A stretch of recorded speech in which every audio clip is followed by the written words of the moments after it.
Welcome back. It's been a minute. Live look, Oaklawn Park in Hot Springs, Arkansas. This is America's Day at the Races on Fox Sports 2. Finally, the classic meet is underway.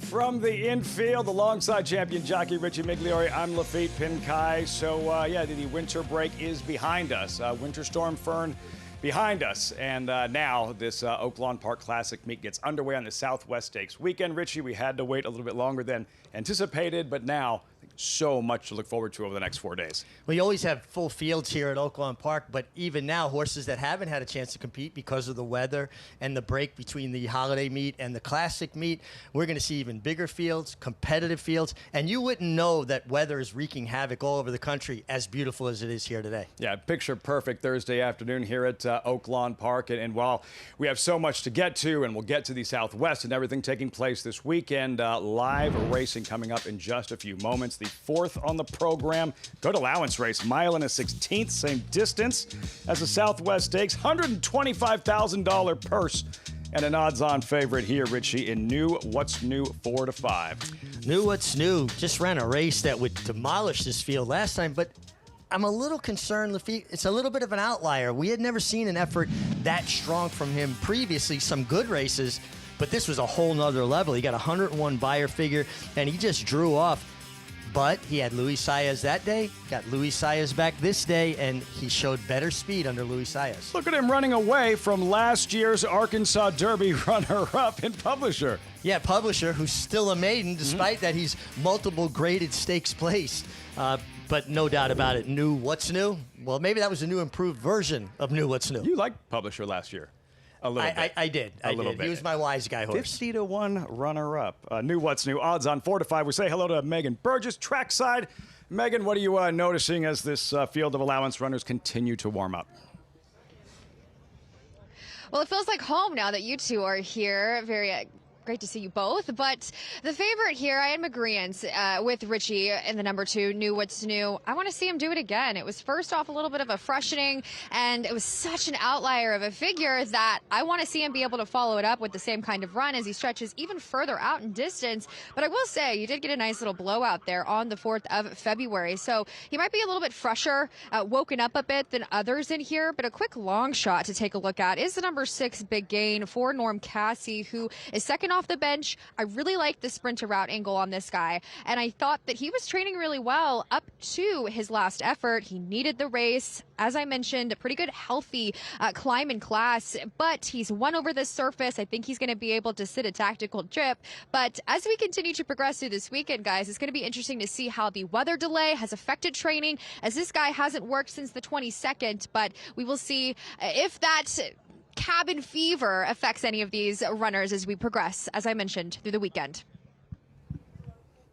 It'll be an overriding theme the entire weekend, Richie. It's how horses look, their form on paper, and then, how they'll be impacted in terms of training being interrupted leading up to a particular race. Yeah, I think it's important for people to take that into account, too, and incorporate it into their handicapping, Lafitte. If you've got 2 horses that you're kind of focusing on, and one has more recency or is coming from a jurisdiction where they were less interruptions in their training, I would always lean in that direction because it's important. You got to remember, these are 1,000-pound animals. Some of them put on weight quickly, some of them don't, right? But you want them to train in a steady fashion. You don't want them to miss elongated periods of time. Southwest Stakes, it's, what do we remember? That a couple of years ago, Mystic Dan won there, wound up the Kentucky Derby winner. What we don't remember, the details. Trainer Kenny McPeak, knowing that there was a cold front coming in and potentially horses might miss some training here if the track was closed at Oaklawn Park. He evacuated, abandoned ship, went to fairgrounds in Louisiana. Mystic Dan didn't miss any training. I'm not saying that's why he won. I'm saying that plan came together nicely. Well, it was a great tactical move by Kenny McPeak. And, having the luxury of 2 divisions or 3 divisions of horses even, you can move them around and try to find the place that you will be able to train consistently. Off and running here at Oaklawn Park, day 1 of the classic meet. Finally, final check of the tote board. New What's New, odds on 4 to 5. The voice at Oaklawn Park, Matt Dinneman, standing by with the call. Race 4 here in Hot Springs. Midnight West going in. Spoiler, post 9. Cooper in coming forward. Sound of Victory posted. Miracle Mark. And the Slam Dunk Racing colors also owned by Old Bones Racing. Going into the gate, Capo Luca, third last, two back.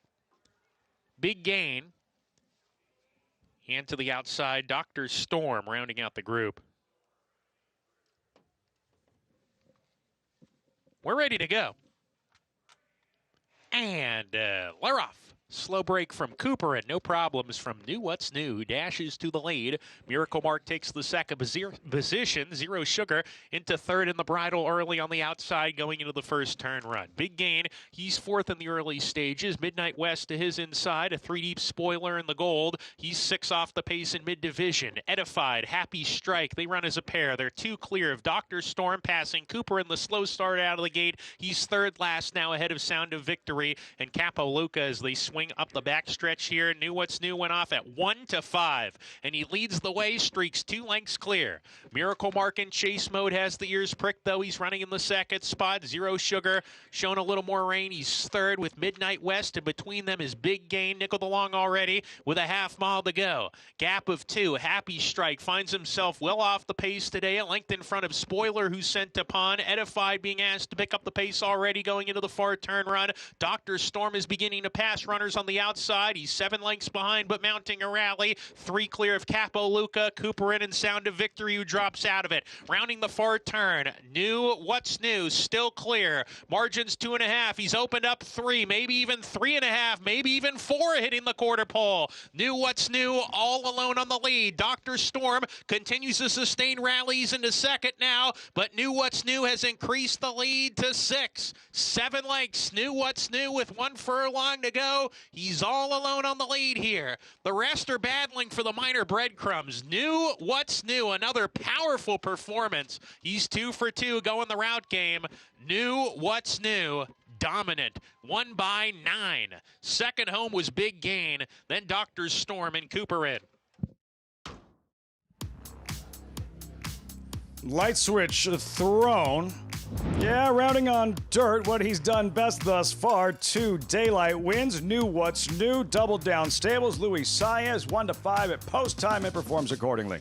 1-5 and looked at every step of the way. Bounced out of the gate smartly under Luis Saez, who just seems to be able to get more natural speed from horses. New What's New is now 2 for 2 on the dirt around 2 turns. The only other time he tried 2 turns was on a turf race. Well, they found what he wants. Let him use his stride. As efficient and pretty a mover as you're going to see, Lafitte. Exactly how Luis Saez would like to see the Southwest Stakes go tomorrow afternoon on Decode. Come and catch me if you can. Couldn't catch New What's New. We'll have the prices forthcoming here at Oaklawn Park. The Class 6 is next. Oaklawn's Pick 6, small $12,000 carryover. That's starting in race number 5. As for the weekend highlights, weekend stakes schedule, here's the rundown. 5th season today. Tomorrow, 4 stakes races featuring the Southwest. Saturday, Bayakoa, welcome back champ, Nitrogen 4-year-old debut, and Super Bowl Sunday, the Bugler, 7 stakes races over the next 4 days. Field for the Southwest. Big field, 13 strong, was 14, and then the morning line favorite defected. Litmus test is out. 42 Kentucky Derby points available, 20 to the winner. So the morning line favorite now, aforementioned Decode, post 2 Luis Saez. Lightning fast debut winner mid-December, Richie. Big picture from 30,000 feet. Like, how strong top to bottom is this, in your opinion, as a Derby prep? I actually think this is a very deep field in the Southwest. There's some questions to be answered. Obviously, a horse like Decode, who only has 1 start sprinting and was brilliant winning off and getting a 99 Beyer speed figure. Now, at first blush, you look at his pedigree and you think more of a maybe sprint type pedigree, but he does have a sibling that won going 1 mile and a furlong in Japan. And Speightstown, the sire, seems to be able to get runners that do pretty much everything. Hey, sire Haynesfield, 1.25 miles. Yes. Jockey Club Gold Cup winner. Yeah, he gets horses that can run on dirt, turf, route, sprint. Pretty consistent kind of stallion. That's tomorrow's $1 million Southwest Stakes. As for today's program, today's race is brought to you by Claiborne Farm. 100 years doing the usual, unusually well. Aqueduct, you'll see races 7 through 10, late pick 4 here at Oaklawn. How about that pick 6 carryover? Day 1 of this classic meet. Again, not massive, $12,000. That's next. Plus, live racing for Paradise races 5 and 6 as we welcome in our friends in New York, Greg Wolf, Andy Serling on set at Aqueduct. Guys, where the late pick 4 looms. Great to see you. Yeah, good to see you both. Good to have you back in Hot Springs. Back-to-back wins for Flavien Prat. Is he starting to get going here on this card? Well, he's not going. He's going. He's going to the airport and going to Oaklawn because he's done for the day. He won't be riding. And by the way, I thought Lafitte was a little presumptuous there to suggest that we're his friends. I mean, I don't know. Colleagues. I mean, we'll go with colleagues. Yeah, okay. I'll accept that. Race 7, we'll kick off the pick 4. We'll get into this race in a moment. Other than New York bred, 6.5 furlongs. And the one that Pratt was supposed to ride. Pressing engagements.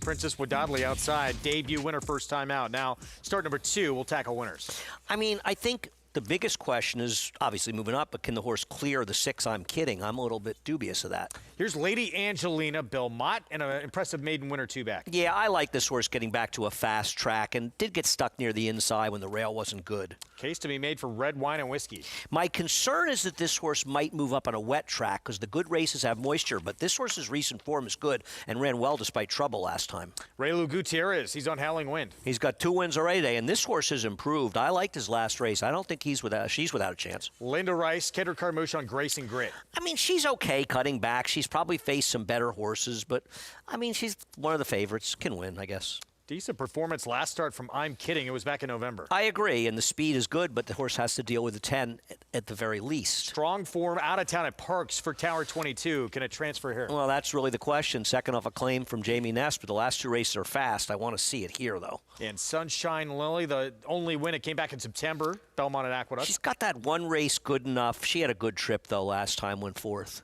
And the debut winner, Princess Wadadli, Rob Falcone Jr. I'm a fan of the work that Rob does. He can get the horse to win again. But I think she's going to have to improve. And to take 5-2 with the other speed in the race and the need to improve, she beat a very soft field last time. So let's go back to Lady Angelina, who you like. That impressive maiden win to end her 3-year-old campaign. The comeback as a 4-year-old obviously did not go great. She was a completely different horse when she won 2 back, and I think that race would kind of make her the horse to beat in this race. She didn't run well last time, but she was down the 2 path, sort of near the rail. It was a period of time for 4 days where we had a dead rail. That rider was not really attuned to the rail. He went there in a number of horses. It'll come up later on the show today. And I feel like maybe the wet track and the position on the racetrack prevented her from doing her best running. If she can get, if I'm right, and she can get back to a race 2 back, she can win. She's a square price. Greg, this is a very competitive race, and I think that's the theme of the races we're showing at Aqueduct. These races are wide open. They are incredibly difficult. Great betting races. We got 10 on the card today here in New York. And, you know, Princess Wadadli, 5-2 right now. How short would she have been had Pratt still been here? Well, my question to you is, maybe you're right, but I wonder how many people think he's still riding. You know, sometimes people don't pay the amount of attention. These are late rider changes. I mean, they came in before the card, but sometimes people don't pay as much attention to that as they should. And just want to let people know, he's left. He's obviously trying, I would assume, trying to catch a flight to Oaklawn. He's riding there Friday and then Tampa on Saturday. You're kind of envious of that run, aren't you? A lot of miles with the mounts he can. Coming off a $40 million a year. Incredible. He's probably got enough incentive to make those trips. Well, it's one of the reasons he stayed in New York in the winter. It's just so much easier to do your traveling from New York than it is from California, both in the distance but also in just getting places. Myra Bet, you saw how to get signed up. Started bonus 200. That code to use at sign up, get that $200 deposit match. New customer bonus. Favorite outside Princess Wadadli. Trying to make it 2 for 2 to start her career. Manny Franco, the pickup mount. Let's go to Chris Griffin for the call. Princess Wadadli.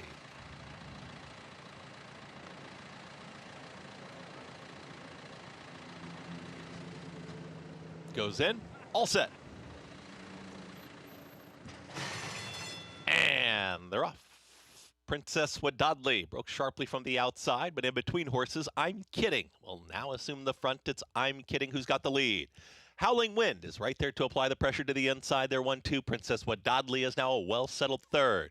Just off of them comes Lady Angelina, progressing from 4th. To the outside of that rival comes Red Wine and Whiskey in 5th. Then in 6th, here comes the run from Tower 22. Out wider, there is Sunshine Lily, and the trailer, Grace and Grit. 23.30 for the opening quarter mile, and I'm Kidding to the front, and I'm Kidding tries to sprint clear. Princess Wadadli is trying to keep up from second here, making hard work of it right now as they're well into the turn, and Howling Wind travels better. Howling Wind has now taken second and thrusting forward here. I'm Kidding is still the leader. Down on the inside, Lady Angelina starts to commence a rally as a challenging third. They reach the top of the stretch. I'm Kidding has the lead. It's I'm Kidding who's trying to open up on the field and doing just that. I'm Kidding. Howling Wind on the rail there, Lady Angelina. I'm Kidding has a furlong left to go, starting to wander a bit, looking around, and down to the inside, Lady Angelina. To the outside, Howling Wind. They continue to chase this now tired leader with a 16th left to go. From far out of it, Tower 22's on the scene late. Ground-saving journey. Lady Angelina gets the win. Now, Lady Angelina will win it. Howling Wind in a photo with the oncoming Tower 22, and I'm Kidding faded to fourth. Then 1 minute 20.19 seconds. Lady Angelina, Bill Mott, Jose Lezcano with the victory here in race 7, 9-2. That was a nice ride by Jose. Getting her in good position and being inside may have helped her. As we said before the race, if she could get back to that race 2 back on a fast track, she could win, and that's what happened here.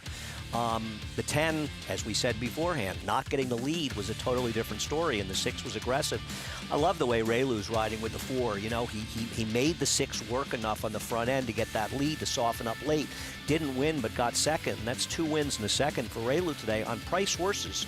He's riding very, very well, and he's riding worse than the last that I know you like, Greg. Yes, he is. He's taking a drop in class. That's a very competitive race to close this out. Nice call here. Lady Angelina, again, Mott Lezcano. Christine Brennan owns this 4-year-old filly, daughter of Violence, who wins for the 2nd time in the last 3 starts. Second one in 5 starts overall.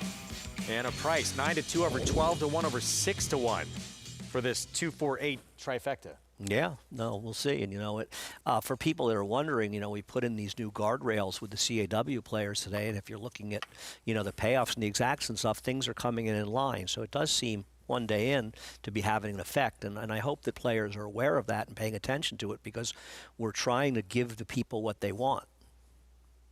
And if you want it and you ask for it, then I hope you're taking advantage of it. Yeah, indeed. 2, 4, 8, 6 finish. These prices when we come back. We will look ahead. The stakes action coming up at Oaklawn this afternoon. Race 8, the 5th season. Last year's Southwest winner, Speed King. Very quick in his season ender last year. Now we'll try and stretch back out for Ron Moquette.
back in business in Hot Springs. After a 4-week hiatus, it's time to crank it up. Classic meet begins today and tomorrow. The road to the Kentucky Derby continues with the 59th running of the Southwest Stakes. A serious test for Decode. Impressive debut winner in December. How impressive? He sprinted 6 furlongs at Oaklawn, faster than any 2-year-old ever has. But how will he fare in start number 2? Running farther, against better.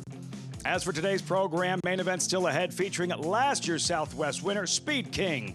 Ready for his 2026 debut, ready for the 5th season stakes.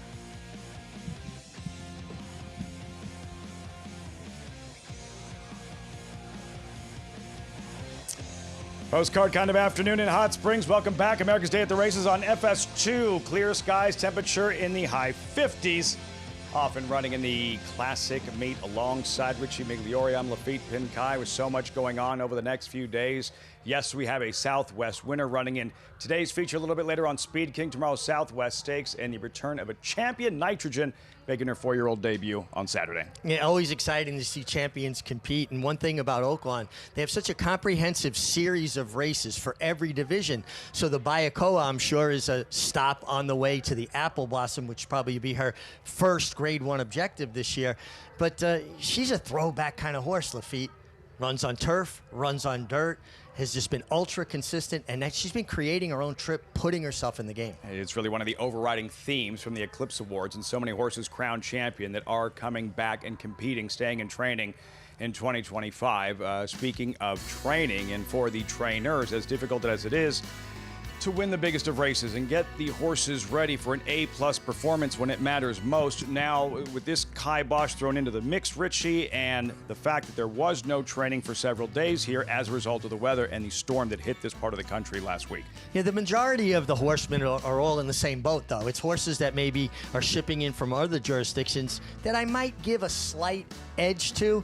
But yesterday, I tell you what, the person that earned their money yesterday and Monday were the clockers. I mean, I was out here yesterday morning, and horses were on the rail, and they were rolling along. I don't know how they keep track of all of those horses working at once. Yeah, lots of catching up to do in the meantime as we check in with Megan Burgess. Executive Vice President of Racing and Wagering here at Oaklawn Park, and Zach Gillum. And Zach, Mother Nature reared its ugly head over the last couple of weeks here, as it can do in Hot Springs, and it can take a huge group, a huge amount of manpower to get a track from the snow and ice that we had back to being race ready. Can you explain to us the process of getting from point A to point B? Yeah, absolutely. As you said, Mother Nature unfortunately won this round. We had 9 days where we were not able to train, not able to get to the track. But we have a phenomenal crew here, led by our track superintendent, Kevin Seymour.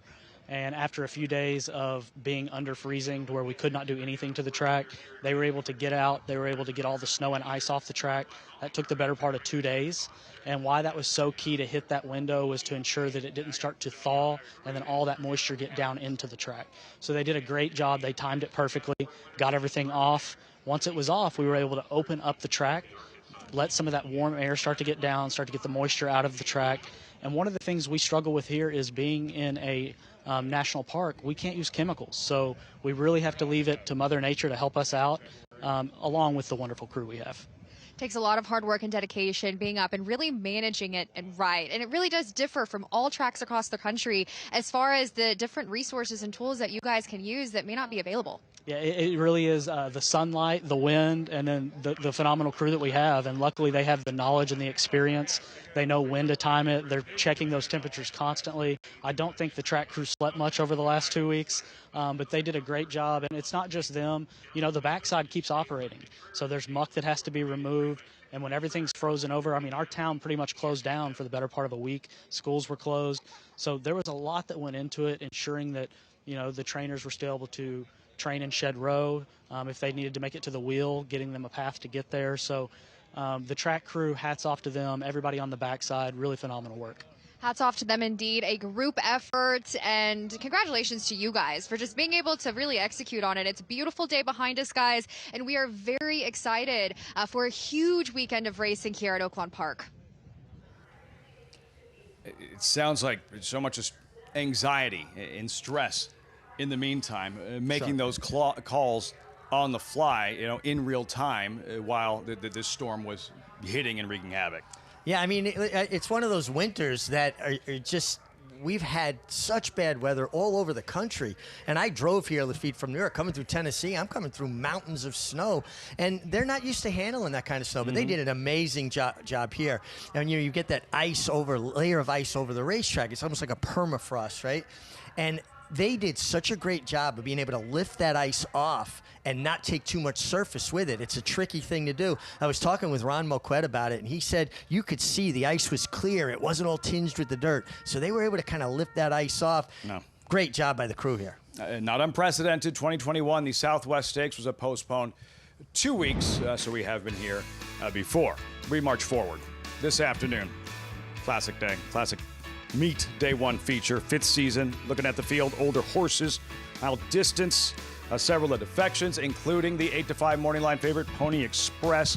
Number 9, Speed King is running. Luis Saez to ride. This is what it looks like, Richie, when he runs his best. Last year's Southwest Stakes, Speed King, 14-1, wire-to-wire winner. You gotta remember, this was only his 3rd start, too, Lafitte, and he did it well. So you know that he's capable of getting the 2 turns. I always question how much ground he really wanted, but the way he goes to the front, I don't see anybody that can entertain him early here. And you get Luis Saez, which is always an edge. Already 1 win on the afternoon. Speed King, 1 to catch, 1 to beat in the Southwest Stakes. Are in the stakes race this afternoon. A little bit later on, the 5th season. Megan Burgess standing by. Megan, Speed King after the Southwest. He lost 4 straight races. He did win his most recent. Is he rediscovering his best fastball? Well, I think his best fastball, Lafitte, is sprinting. And today he's going to continue to stretch back out in distance to that mile, which is a bit of a different configuration here at Oaklawn Park. And as Richie mentioned, he's one that is going to be able to get loose on the lead. Big scratches. I mean, this field has been overwhelmingly affected by those scratches as the number 1 Pony Express, kind of that main foe to the inside, as he draws beautifully, gets the perfect rider, and he's been training really well. Now, can he put it together getting back to a route of ground? He was able to obviously do so here in the Southwest last year against the likes of the eventual Arkansas Derby winner Sandman. So I think he's in a perfect position. He's prime and he is ready to roll for this one. I think he is the deserved, likely overwhelming favorite in this group, as there were some defections, and he should sit the perfect trip with his jockey Luis Saez aboard. Race looks a lot different than when it was drawn with all the defections, as you mentioned, Megan. Richie, if not Speed King, who has the most upside to defeat him and win the Southwest Stakes? It honestly was really hard for me to see past Speed King. I thought the inside runner, but he scratched Pony Express, was a little bit interesting. But I just think he gets so loose. I'd be kind of surprised if he got outrun today. 5th season stakes. A little bit later on, you'll see it right here on America's Day at the races. Back to the live racing in this Class 6. Oaklawn's Pick 6. Small carryover, $12,000. We meet the field. $12,500 maiden claiming sprint. We start with the lone first-time starter, Psalm 27, 9-1. Yeah, out of a mare that hasn't really produced anything special yet, but this horse actually took a little money, opened up a little shorter, and now he's drifted to 10-1. Odds-on favorite next door, Troubler, Bat Masterson's filly of Tepin fame. Well, her buyer figures are slightly higher than the majority of the field and should be well-placed from the start under Luis Saez. Norm Cassie, Saez looking for back-to-back wins, saying something to Christian Torres aboard Sweet Baby D at 21-1. Yeah, and this is a horse that's already been kind of well beaten at this level. Feels like she'd have to take a step forward. Delivered Dawn, Arkansas bred, needs to pick it up. Another one needs to pick it up, needs to just improve, but is getting back to the $20,000 level. Line runner, idle since last July. And has had plenty of chances, 8 chances. Does have a race or 2 that would put her in the frame. Devil's Den, another layoff, idle since last April.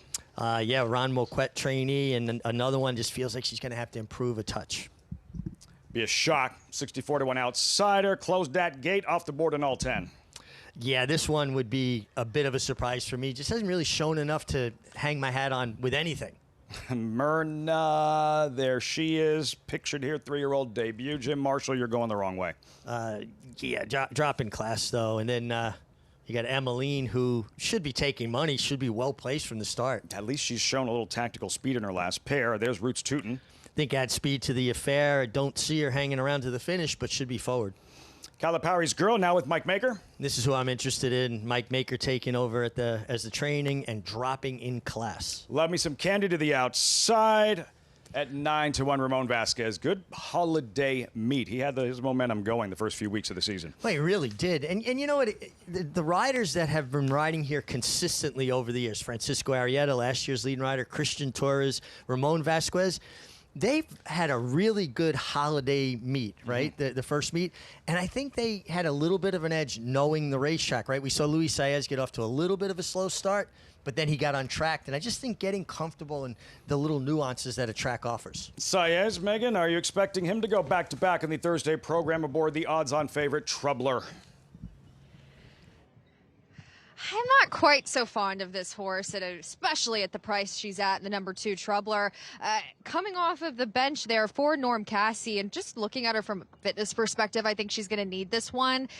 We haven't seen her since August of last year, and while she's been working well here at Oaklawn Park, and she has a bit of an edge on this group, but not an overwhelming one, and I just want to see her be able to get one underneath her belt before accepting such a short price on her, but deservedly expecting her to take favoritism. Just didn't realize it would be quite this low. But the horse that I'm interested in is the number 9, Emmeline, who has the recency and fitness edge on this group. She's kind of ran into her races. I remember talking with the Milligans when this filly was coming off of the layoff. They had really wanted to wait and run her at Oaklawn. She was ready to go in Louisiana. And she's just been one that's really responded to racing and kind of getting there. It looks like we've got a late scratch of the number 8. But we'll keep going on the number 9, Emmeline. I think she's looked fit. She's got the fitness edge, as I mentioned, and she drops back down to the 12-5 tag. But I'm in agreement with Richie. I do think the number 11, Calipari's girl, is interesting as she takes a pretty precipitous drop in class there from a maiden special here last year, where the likes of stakes winner facing stakes winner as take charge of My Lady there, but she is the X factor. I again want to see her get one into her belt. Maker the past 5 years off of over 365-day layoffs is 0 for 5. So I think she's definitely going to respond well to getting a little bit of a sharpening up there, Lafitte. Megan, thanks so much. Who's going to graduate? Who's going to win this first leg of this Pick 6 sequence, Class 6 at Oaklawn Park? That's coming up next. Saez aboard Troubler. Even money currently. Picks up the mount on Decode. Richie, for tomorrow's Southwest Stakes, it was Christian Torres who rode Decode in his historically fast debut here mid-December. There he is. Saez rides tomorrow. How did that all come together?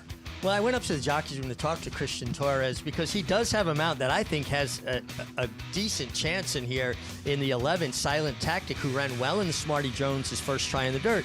But he said the owner of Decode wanted a higher profile rider, a rider that's been there. Now, you got to remember, Luis Saez was subsequently disqualified in the Kentucky Derby, but he's got the roadmap. He knows how to win it. He did get under the wire first. And I tell you, what a strength of character from Luis Saez.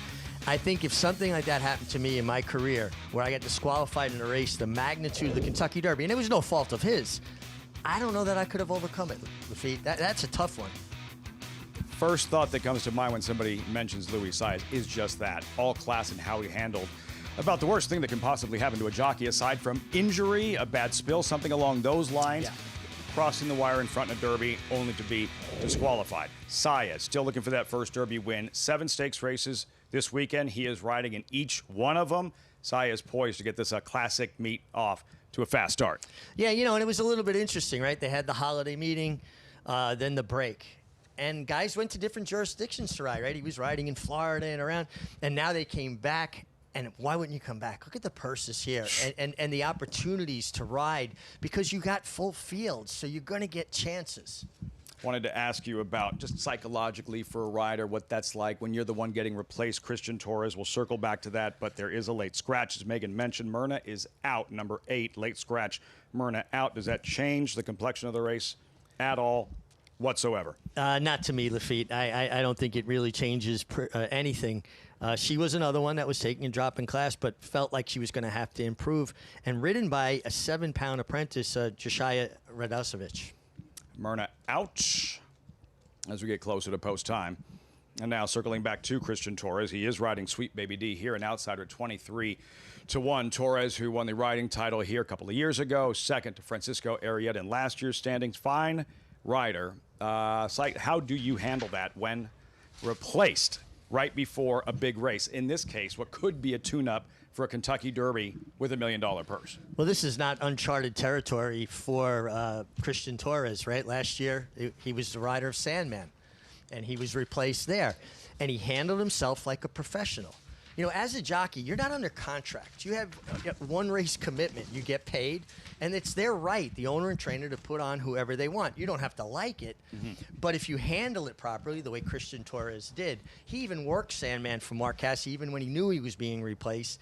And now he has a live mount in the Southwest for who? Mark Casse. So sometimes you've got to take the high road and just say, okay, this is the business. I'll get my opportunity. I wish I had listened to my own advice when I was riding. I was just going to say, if this Richie Migliore could have had a conversation with much younger riding Richard Migliore, would have sounded something like that. It would have sounded like Joe Pesci and Goodfellas. Don't say it. Don't say it. So many subplots and storylines to tomorrow's Southwest Stakes. 42 Derby points available, 20 to the winner. You'll see it live right here on America's Day at the Races. Making their way behind the starting gate. Troubler 4-5. You like the filly towards the outside now with Mike Maker, Calipari's girl. Yeah, I just thought she was a little less exposed. Yes, the layoff is problematic, of course. I love the way she looked in the warm-up, really getting over the ground well. The drop in class, and, you know, Mike Maker needs no introduction. He's very capable, although that elongated layoff, you know, Megan gave us a very, good stat there. He's 0 for 5 off of that kind of layoff. I think he's going to be 1 for 6 after this race. And Ricardo Santana in the saddle. Calipari's girl. Santana, 8-time Oaklawn riding champ, but Saez on the favorite, Troubler. 4-5, time for the Class 6. Race 5 live from Oaklawn. Here's Matt Dinneman. Roots tootin' coming up. Deliver Dawn walking up.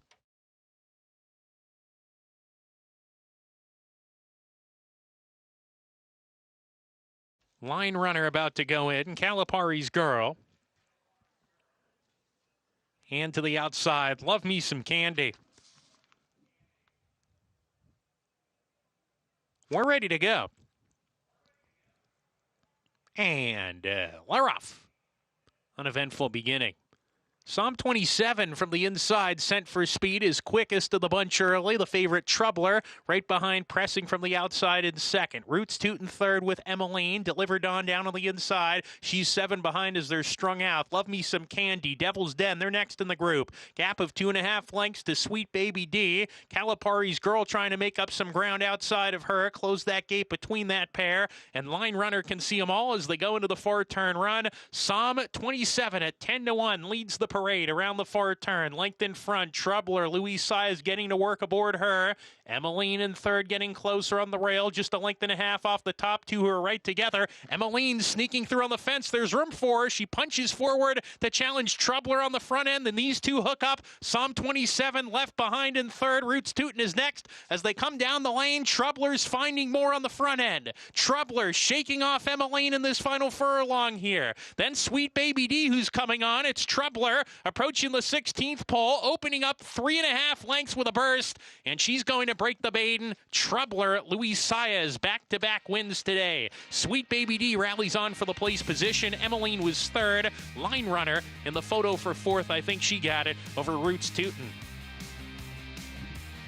More chalk at Oaklawn Park. Troubler graduates in her 4th career start. Even money at post time, and as you heard Dinneman refer to, 2 straight for Louis Saez. And Louis Saez, maybe he's just getting warmed up, Lafitte. And Troubler's had a beautiful trip just off of the pace set by the first-time starter, Psalm 27, who fired out from the inside, was able to hold off a bold challenge from the inside when Emmeline got through. That was Megan's top selection. Looked like for a second it was going to be a really good call there, but the public had it right. Troubler, it's kind of interesting, Lafitte. Norm Casse for owner Robert Masterson. When Norm Casse was the key assistant to his dad, Mark Casse, he traveled with Tepin all over the world for Mr. Masterson, and now he trains horses for him. So instrumental in her development.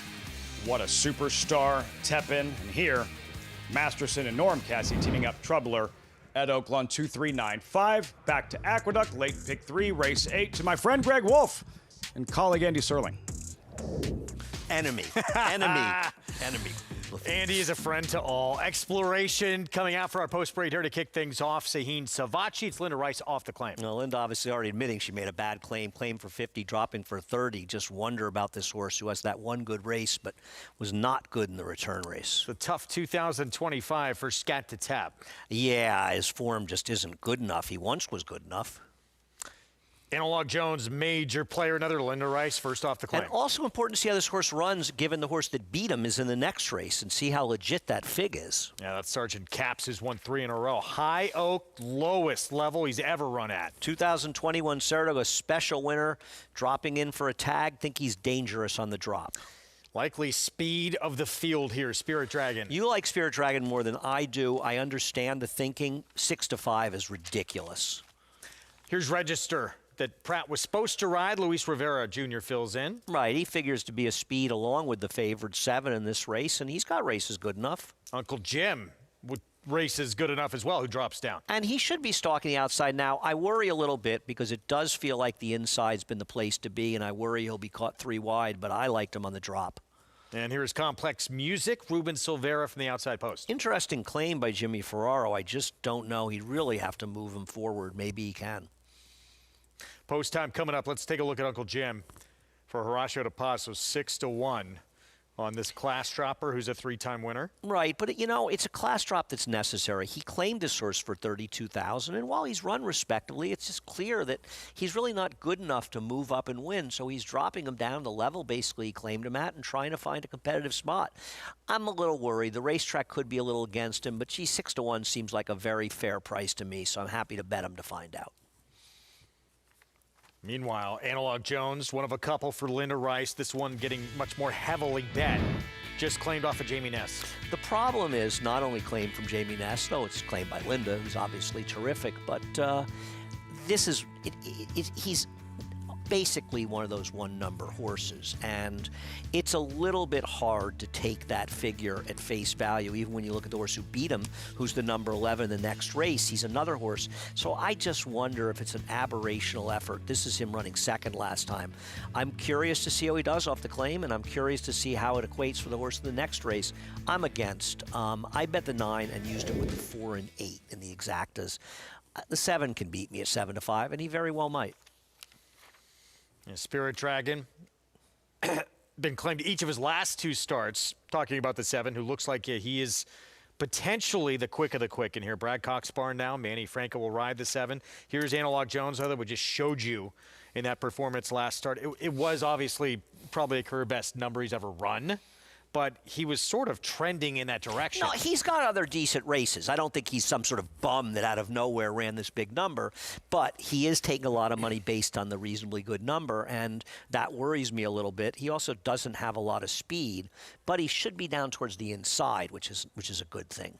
I think you can close. You probably just want to be inside, though I don't think you've seen a lot of closing. We've also seen a lot of fairly reasonable results. Even though we saw some prices, there were reasons those horses could win.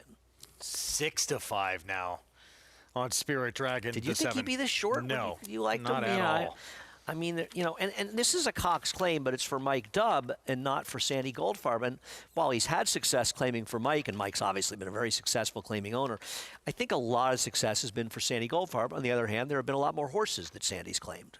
Chris Griffin, the call. Here's race 8 from Aqueduct. Complex Music goes in. All set.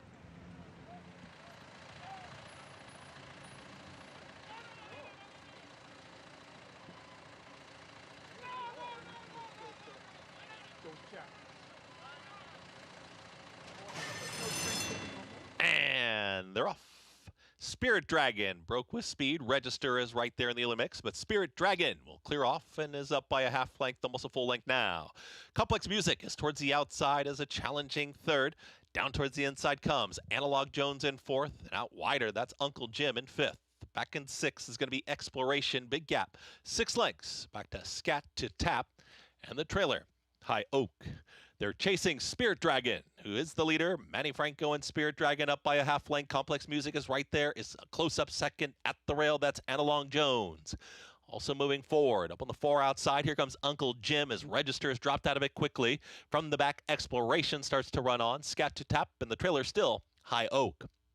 23.70 for that opening quarter mile. Spirit Dragon is confronted by Uncle Jim. Complex Music is backed out of it, is back to a lone third.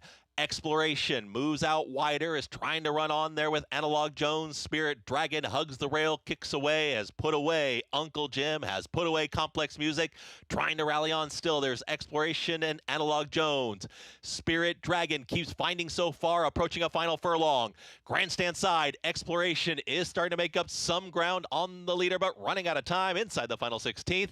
Spirit Dragon's almost home. Exploration is chasing. Spirit Dragon will win it. Gate to wire. Exploration second. There's Scat to Tap in a photo with Analog Jones in 1 minute 25.65 seconds. Spirit Dragon, he got a test there for a little bit and got a little dicey, but he pulls away much the best here. Brad Cox first off the claim win with Manny Franco.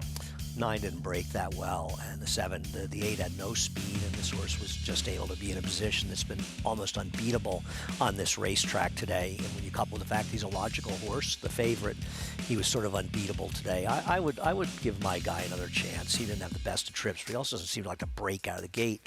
And I'll tell you what, Linda's horse Exploration, he showed up and ran well today. I mean, he saved ground early, but he made a big move on the outside and threatened a little bit, but nobody was catching this horse. 6-5. Public was all over this one. Well, I don't know. You know, probably would have been 5-1 if you hadn't picked him, Greg. I got to think that. Apologize for hurting the price. Yeah, giving him out this morning power on of Talking Greg Horses. Wolf. 7-2 morning line. There were a couple of scratches near. That price comes way down. 6-5. Exploration at 7-1 winds up second. Photo for third. We'll make that official when we come back. We're going to look ahead to a couple of Friday Kentucky Derby preps. Wow. Here in New York. The Withers, Chad Brown.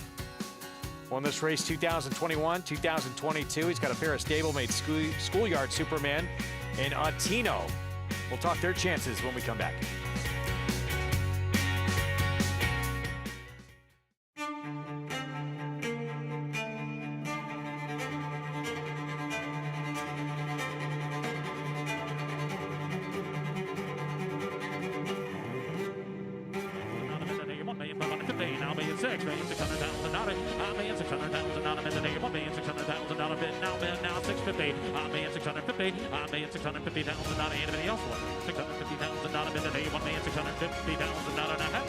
$1,600,000, thank you. You bet with Naira Bets. Bet any track, anywhere, anytime. Download the Naira Bets app to play today and get a $200 deposit bonus. Watch live horse racing. Get expert picks. Boost your bankroll with weekly promotions and hone your handicapping skills with exclusive tips and tutorials. Download the Naira Bets app now. Sign up now to claim your $200 deposit match bonus. You bet with Naira Bets.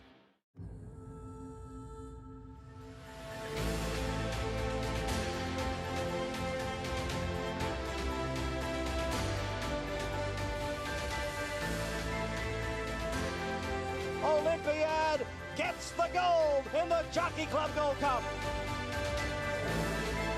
Now bid at $410,000. There's your winner, $410,000. $400,000.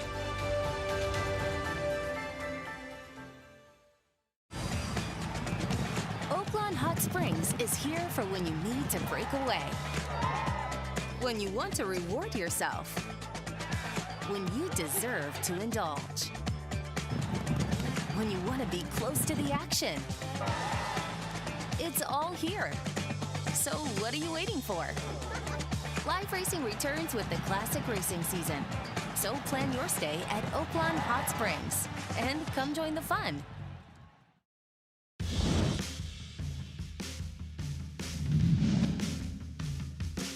It is early voting with the lead in the stretch. Early voting in front now by 8 lengths.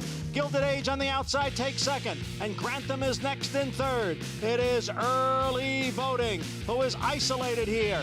A late move here from Gilded Age, Grantham, and towards the inside, Unoho. It is early voting, who was on top right from the start, and early voting wins the Withers, wire to wire. And they're into the stretch. and it's early voting who comes into the final furlong with a 3-length lead. Secret Oath is second. Epicenter is on the rails. Behind them, Creative Minister. Then it's Armagnac. It is early voting, reaching for the wire. Epicenter closing on the inside. Early voting, Epicenter. Early voting comes inside and wins it. He wins the Preakness by a length and a half. From Withers to Preakness Glory in 2022, early voting. Glorovich Stables and Chad Brown, Jose Ortiz. I was in that winner's circle. It was a very exciting moment. There I am. Look at that. Shortest guy in the group. No surprise. Yeah, no, that was the second time the Connections and Chad Brown won the Preakness over a 5-year period with a horse that had the points to get in the Derby, but they passed the Derby to go to the Preakness, and it paid off very, very well. Well, he's got a duo. Try and add another one this year, Chad Brown, with Schoolyard Superman, Tino. We'll take a look at Schoolyard Superman and his maiden win to close out his 2-year-old campaign. Yeah, I don't think it was a huge bias on Cigar Mile Day, but I think that there's an argument it was a pretty good, it being inside was good. He was an overlay, should never been that price. He was going to win his first race, and then he was involved in that incident. May have had a bit of effect on the second race. He is the speed tomorrow, and he's obviously talented. We'll see, how he does on this racetrack. The way he's been playing the last couple of days, it certainly benefits his speed. He's pretty good, and maybe he could be another horse that broke his maiden on Cigar Mile Day to go on to win a Grade 1 eventually. There have been like 10 or 11 of them. It's a crazy stat, including Orb. Spot. Derby winner, yeah. Good spot inside post with that turn coming up quickly at a mile and an eighth to take advantage, too. His stablemate right next door, Tino, Jose Lezcano will ride. Yeah, he beat a very promising, who's now run second 2 times in a row for Chad Brown, a very promising horse last time. And I think the position really helped him in that race, and it made him maybe look a little better. He's a half-to-gun runner. Chad Brown has always liked this horse. I remember he had talked about it with me before he ever ran, that he liked him, and I thought he ran well. He's fast, he's good. Flavien Prat was listed to ride him last time, but now with the race being moved, Flavien is committed to ride actually for Chad down at Tampa on Saturday. So I think Manny rides the other one. Jose Lezcano. Jose Lezcano, excuse me. You look at that pedigree, though, and you immediately start thinking that this kind of horse that would love a route of ground and longer distance. I mean, with that pedigree being a half-to-gun runner, if he can win a classic race, a Grade 1, his value as a stallion is going to go through the roof. I mean, he has the potential to be worth a lot of money. I mean, any horse can be worth money, but with that kind of pedigree, the sky's the limit. 2 Kentucky Derby preps on our Friday coverage on America's Day at the Races. We hope you join us tomorrow. Take a look at tomorrow's Aqueduct Stakes schedule. Interborough, Toboggan, Ladies, the Ruthless, and then the Withers we just talked about on the road to that first Saturday in May. That happens at 4:20 Eastern Time with those 2 Chad Brown runners. And obviously it worked out well. We have canceled Saturday and Sunday's cards, unfortunately. This weather is unrelenting. It looks to be easing up after this weekend, fortunately, but we'll be running those races. It's a great card tomorrow. I hope people are paying attention. It's a really, really good card, an 11-race card. You excited? I'm extremely excited. I am excited. We're not going to be together, though, unfortunately. In the afternoon, we will be. Not on Talking Horses. We'll be on the desk together. Oh, we will? Yeah.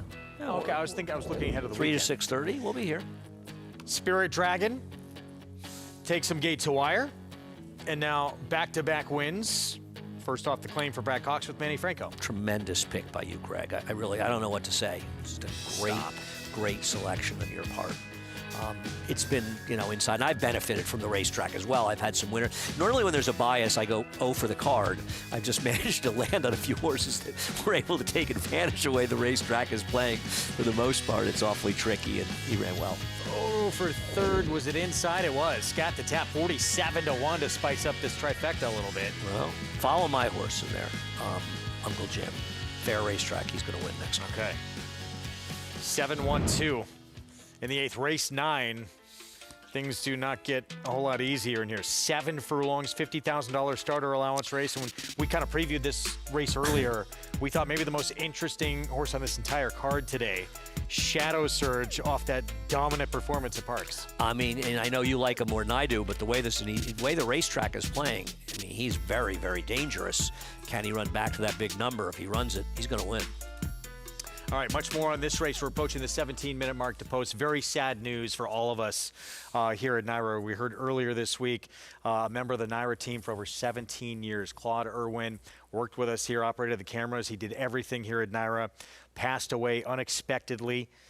He's survived by his wife, Jacqueline, daughter, Claudienne, and sons, Jason and Christoph Foster. We saw him every single day, and anytime you ran into Claude, always a smile on his face, always in a good mood, and helped improve your mood when you saw him. No question. I think a lot of people around the tracks, even in Saratoga, saw Claude because you see him around fixing TVs around the racetrack and doing things, and he was very popular with all of us. We're a family here.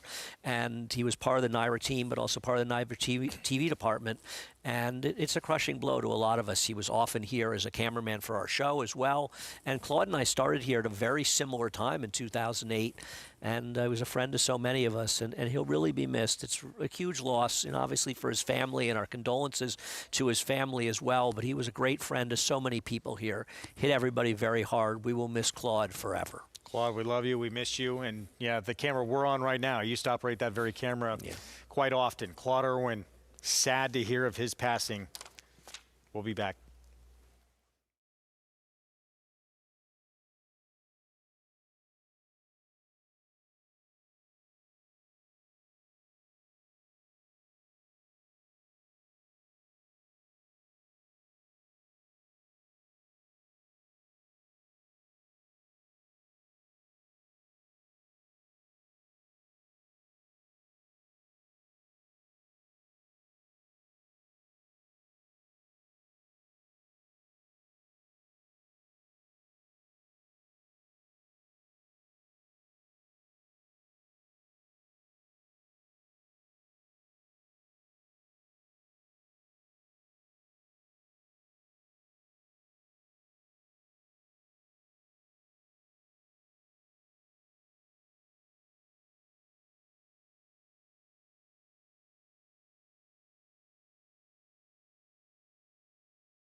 Great to have you with us. America's Day at the Races on Fox Sports 2, Oaklawn Park.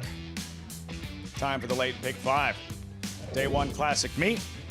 Race 6. Let's meet the field. $50,000 claimer, sprinting 6 furlongs, older horses. Number 1, Big Vince is out. Number 2, Carbone, the favorite, who was favored in the 2024 Southwest Stakes. Yeah, after winning his first 2 races right here at Oaklawn Park, he has speed, he has the inside, but he has some speed drawn to his outside.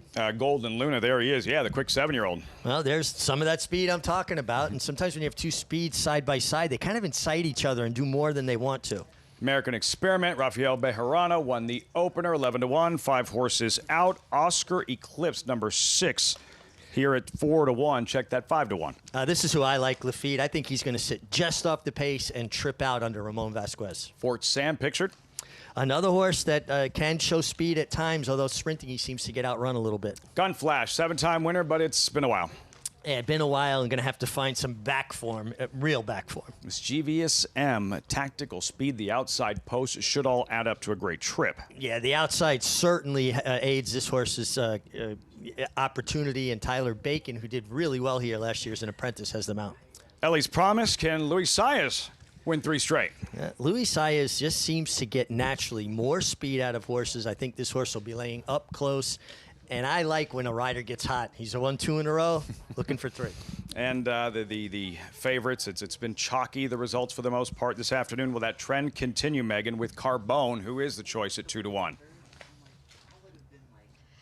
We shall see, Lafitte. He's definitely been one of those horses, Carbone, that's kind of broken my heart a little bit. He is absolutely gorgeous every time I see him, and it feels like he hasn't really taken that true step forward, and he also likes to get beaten when he kind of steps up into some more competitive groups. He's one that likes to show his speed, and I believe he's going to do so yet again.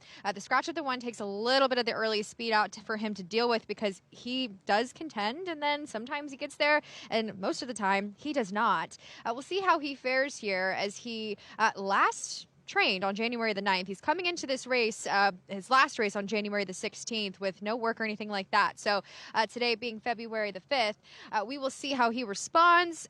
He's just one that's hard to trust for me as the favorite. But the number 9, Mischievous M, for the Tim Martin barn and Tyler Bacon aboard, it drops out of a pretty decent group there in the Commodore, where Bourbon Bash just tour de force, and a much more reasonable group than what he's been facing in general. I think his 2-back win is just a fantastic race when gauging, but he's also one that he kind of runs in spots. It took him a while to get back to that place off of the layoff there back on December the 13th, but he looks great. He's been more current on the work tab than your favorite, you should say, and I love the tactical position. He doesn't absolutely need the lead, and I think he'll be right there early, but I thought there was a pretty good amount of speed on deck here, and kind of made me a little bit interested in the number 10, Eli's Promise, up there taking money off that 12-1 morning line. Of course, Luis Saez, always nice to see him take the call. And last time out, it was first off of a little bit of time away. He kind of got off slow, did not show any of the more tactical speed that he does possess. And Stiglitz, by the way, Stiglitz is the fastest buyer of the year so far. That was a tremendous race, and I think that he's going to respond well to dropping down back into a group that I think fits him. He's got some strong races, but guys, 0 for 7 at Oaklawn Park doesn't necessarily make me want to just hammer him at the windows, but I do think that he could get a setup in front of him, Lafitte. Can you register that first win here at Oaklawn Park? We'll find out momentarily with Carbone, not pictured. Number 2, Carbone, favorite at 5-2, trained by Steve Asmussen, as is Soldier and Diplomat. Contender in tomorrow's Southwest Stakes. Richie, Soldier and Diplomat, how good do you think he is, and how can he win from that far outside post position? Well, he's going to be forward. He has natural speed. They bring Jose Ortiz in to ride him, who broke his maiden in Saratoga, and then he went right into the deep end of the pool in the hopeful, and he faced Ted Nafi, the 2-year-old champion, as well as Butane. I think he is a major player here. The thing you got to remember, too, Lafitte, is that was his 2-year-old form. He's supposed to be a bit better, right? They're supposed to take that step with that physical maturation from 2 to 3. The perfect world, what does it look like early on? Where is he situated? What's the best scenario that Jose Ortiz could work out from the 12 post? Well, from that post, he has to go forward, and he has to either clear or find a gap between flights and tuck in a bit. I think you'll learn a lot more about Soldier and Diplomat and what kind of 3-year-old he's become. He's also been training at Fairgrounds, so there's been no interruption in his training, and he's there with Scott Blasi, one of Steve Asmussen's principal assistants. And you saw the field there. Litmus Test, the morning line favorite, is out. Litmus Test, the morning line favorite, out of tomorrow's Southwest Stakes. As we get closer to post time for the 6th race on this Thursday program, And towards the outside, we saw him in the post parade. Ellie's Promise and Luis Saez. Richie Saez looking for a third straight. Love the way he looked warming up. Megan pointed out something I think very important, though. 0 for 7. And some horses don't handle certain surfaces as well as they do others. Yeah, you'd like to see him kind of break through. 0 for 7 is not a great stat, but he looked great. Luis Saez riding hot. And Jimmy DeVito, who Luis Saez teamed up with the last race, closing in on his 1,300th career victory. Milestone in the foreseeable future. As these sprinters make their way behind the gate. Another look at Carbone, 2-1. A couple stalls over Richie. American Experiment. Who you like a little bit at a price? Yeah, I thought he was just a little bit interesting. Now, I got to be honest. I get swayed a bit at times, Lafitte. I look at pedigrees. I dug into this horse's pedigree. This horse's grandmother, or grandam, how about now? I won the Schuylerville on her about 25 or 30 years ago for Barry Schwartz. Just kind of caught my attention a little bit. Who I like, though, and will be my top selection, is the 6 Oscar Eclipse. I just think this horse sits the right trip. I think he's going to get enough pace. He's not slow. This is the only time he's ever run as short as 6 furlongs, and I'm under the impression it might just intensify his closing kick. Oscar Performance, sire, Breeders' Cup Juvenile Turf winner. About a decade ago, Oscar Eclipse, Carbone at 2-1 early on. Eric Asmussen, Steve Asmussen, father-son teaming up here. See if they can register a victory in this 6th race at Oaklawn Park as we kick off the late pick 5. Matt Dinnerman with a call. 2 back, Oscar Eclipse and Eli's Promise.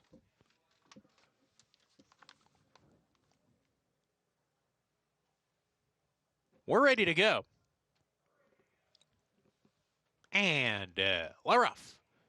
Good break from Carbone on the inside, pushed upon to get up there. Eli's Promise has some natural early speed. Fort Sam in the mix. Mischievous M in that firing line, and so is Golden Luna. Those 5 across the track, down the backstretch run, and they are not giving anybody any breathers, this quintet here, as they streak about 7 or 8 ahead of Oscar Eclipse, who's running in the 6th position. Gap of 2 to Gun Flash, an American Experiment at the back. 21-3 that first quarter mile. There's sizzling on the lead here. Carbone, narrow lead. Eli's Promise a neck behind second. Golden Luna third, shaken up and losing position now. Mischievous M trying to come on as 4 lengths to gain. Fort Sam has dropped out of it. He's done. Not being persevered with at this point. The others need to get going as they come off the turn. Carbone, Eli's Promise together. Carbone inside. Eli's Promise under the left-handed encouragement second. Carbone, Eli's Promise head and head for this final furlong. Inside it's Carbone. Outside Eli's Promise, can't quite get to Carbone, who keeps chugging along on the lead, and Carbone is gonna do it. Carbone, a well-earned victory today. Second home was Eli's Promise, then came Oscar Eclipse and Gun Flash. Staten Flurry and the Asmussen boys. 4th lifetime win, 2nd at Oaklawn Park. Another favorite scores on the Thursday card. And he was best. Public got it right again. They're really sharp. They're on it today, Lafitte. He took all the heat from that inside post. It was a 5-way scrum for the lead, and he ran every step of the way. And I have to say, I haven't seen Eric Asmussen ride very much, over the summer, last year, some year. I think he has gotten so much stronger. His finish is starting to really impress me. Going to work late. Physical. Hard finish. Carbone responds and wins the 6th race. Prices when we come back. Plus, trainer Mark Cassie, barn unconscious, the first part of the meet here at Oaklawn Park, and poised for a big weekend with 2 in the Southwest Stakes, a Champion Nitrogen returning in the Bayakoa, and more.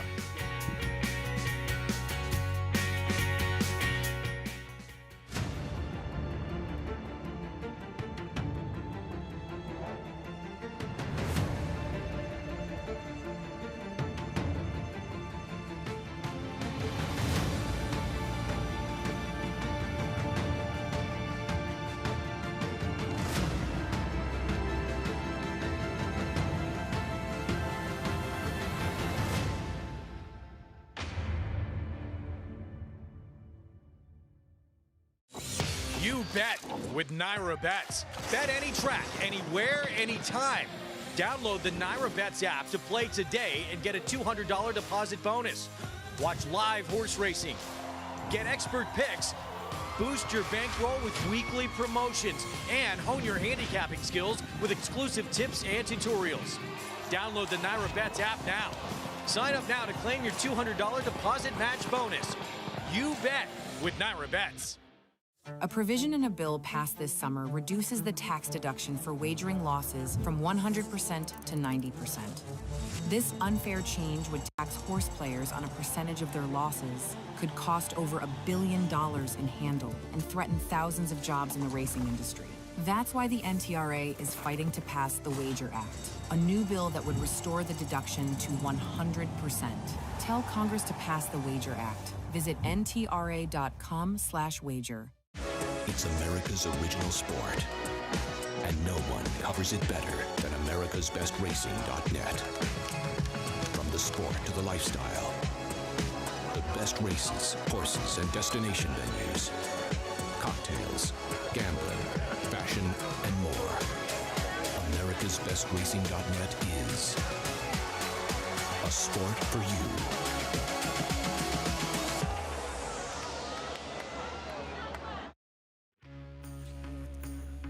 Back with you on our Thursday coverage on Fox Sports 2. Watching America's Day at the Races, brought to you by Hill & Dale at Alapa as we get set for a good one coming up this 9th at Aqueduct. 2 minutes to post. 7-2 is your favorite, and you can make a case for many in this field. We'll start with Cool Andy. He is the top choice on the board, coming off a win last start. And while he's not the speed in here, drawing the inside will really help him. And Linda Rice has very good numbers. Second off the claim, off a win on dirt. I thought Golden Symphony had races that fit here. He's another horse who can be forward, and while he has maybe not the speed, he has an inside post. It's a very big price. 11:01 right now. The 4, Playa Del Mar, just claimed off of Bill Mott. I like this horse. Was on a dead rail last time out. Would have won if he hadn't been there, and I think he's a very interesting horse to price. Mozambique, he was going the right way until his last start.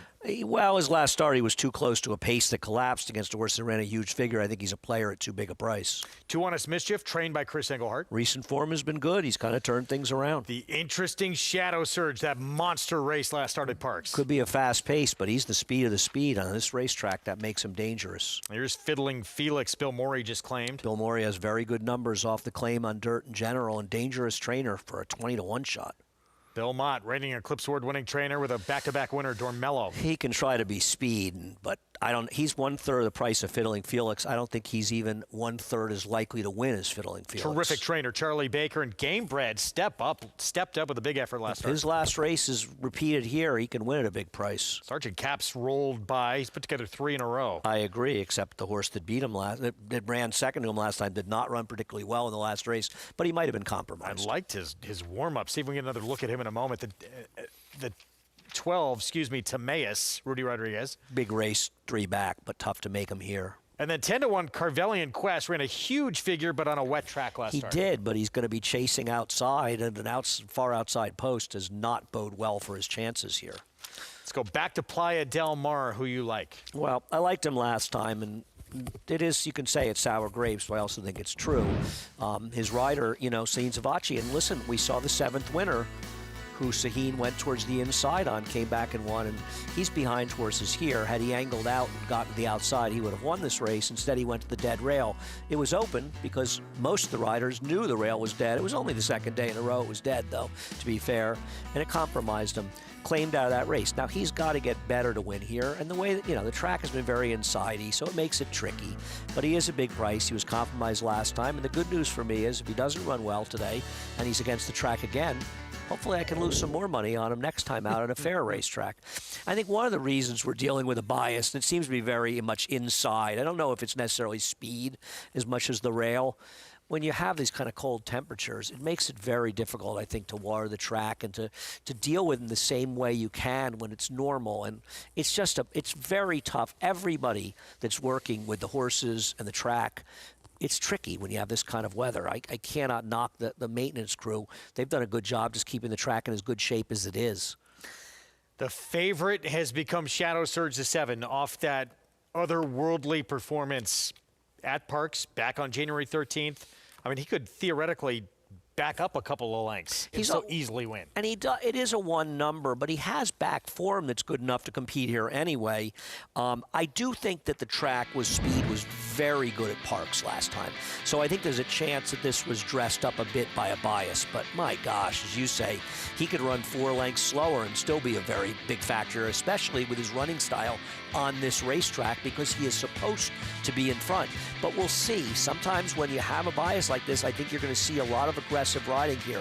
We'll see how the pace develops. Just absolutely dominant. Can that Parks form transfer here to New York? Jamie Rodriguez will ride for Jamie Ness. 7-2. He has become the favorite. We mentioned Sergeant Capps a couple times on this card because there have been some common opponents earlier trying to win his 4th in a row. I haven't seen him since, but quickly through in that post parade, he looked outstanding. Yeah, interesting. Sandy Golf Farm claimed this horse, and he's coming in for a different trainer than Brad Cox, which is one of the reasons he's probably being a little bit ignored. It's a wide open race. I went 4-5, but who knows? Chris Griffin with the call. Shadow Surge, excuse me, the one probably to catch and the one to beat on the board. Carvelian Quest to the outside. Carvelian Quest. Moving in. All set. And they're off. Shadow Surge with early speed, but they are tightly packed here. Everybody wants a piece of the front. Dormello is in that early mix too, up on the far outside. Here comes Carvelian Quest, and Carvelian Quest had to work to get there, but now his leader is up by a length. At the rail trying to move forward, that's Cool Andy as they are very tightly bunched in behind the leader. Shadow Surge is now taken 3rd. Out wider there is Dormello in 4th. Just behind them, that's Golden Symphony in 5th. Another group now chasing in behind them comes Fiddling Felix, is trying to split rivals, and the green cap is now in the 6th position. Out wider is going to be Sergeant Capps there with Timaeus. Then towards the inside is Too Honest Mischief in the purple silks. And at the rail, Mozambique, the trailer, Playa Del Mar, 23.21 for the opening quarter mile. Cool Andy and Carvelian Quest throw it down. Carvelian Quest leaning over to his left there is Hazelwood. It's Carvelian Quest now with a nose advantage over Cool Andy. They're 1-2. Trying to make up some ground, and now Game Bread has come out of the mix, and at the rail there comes Golden Symphony. Lots of trouble in behind Dormello. They reach the top of the stretch. Cool Andy still dukes it out here with Carvelian Quest. Is there enough time for Game Bread or Golden Symphony to catch the top duo? Fiddling Felix is trying to run on 2, but Cool Andy is game towards the inside. It's Cool Andy back and neck in front. Carvelian Quest just won't give in, is trying to battle back. Cool Andy almost there. Cool Andy hard fought in victory. Cool Andy wins it over Carvelian Quest. Then came a photo. That's going to be Golden Symphony with Game Bread in 1 minute 25.31 seconds. Linda Rice, Kentucky claim, and claimed off of our colleague Tom Amos 2 starts ago.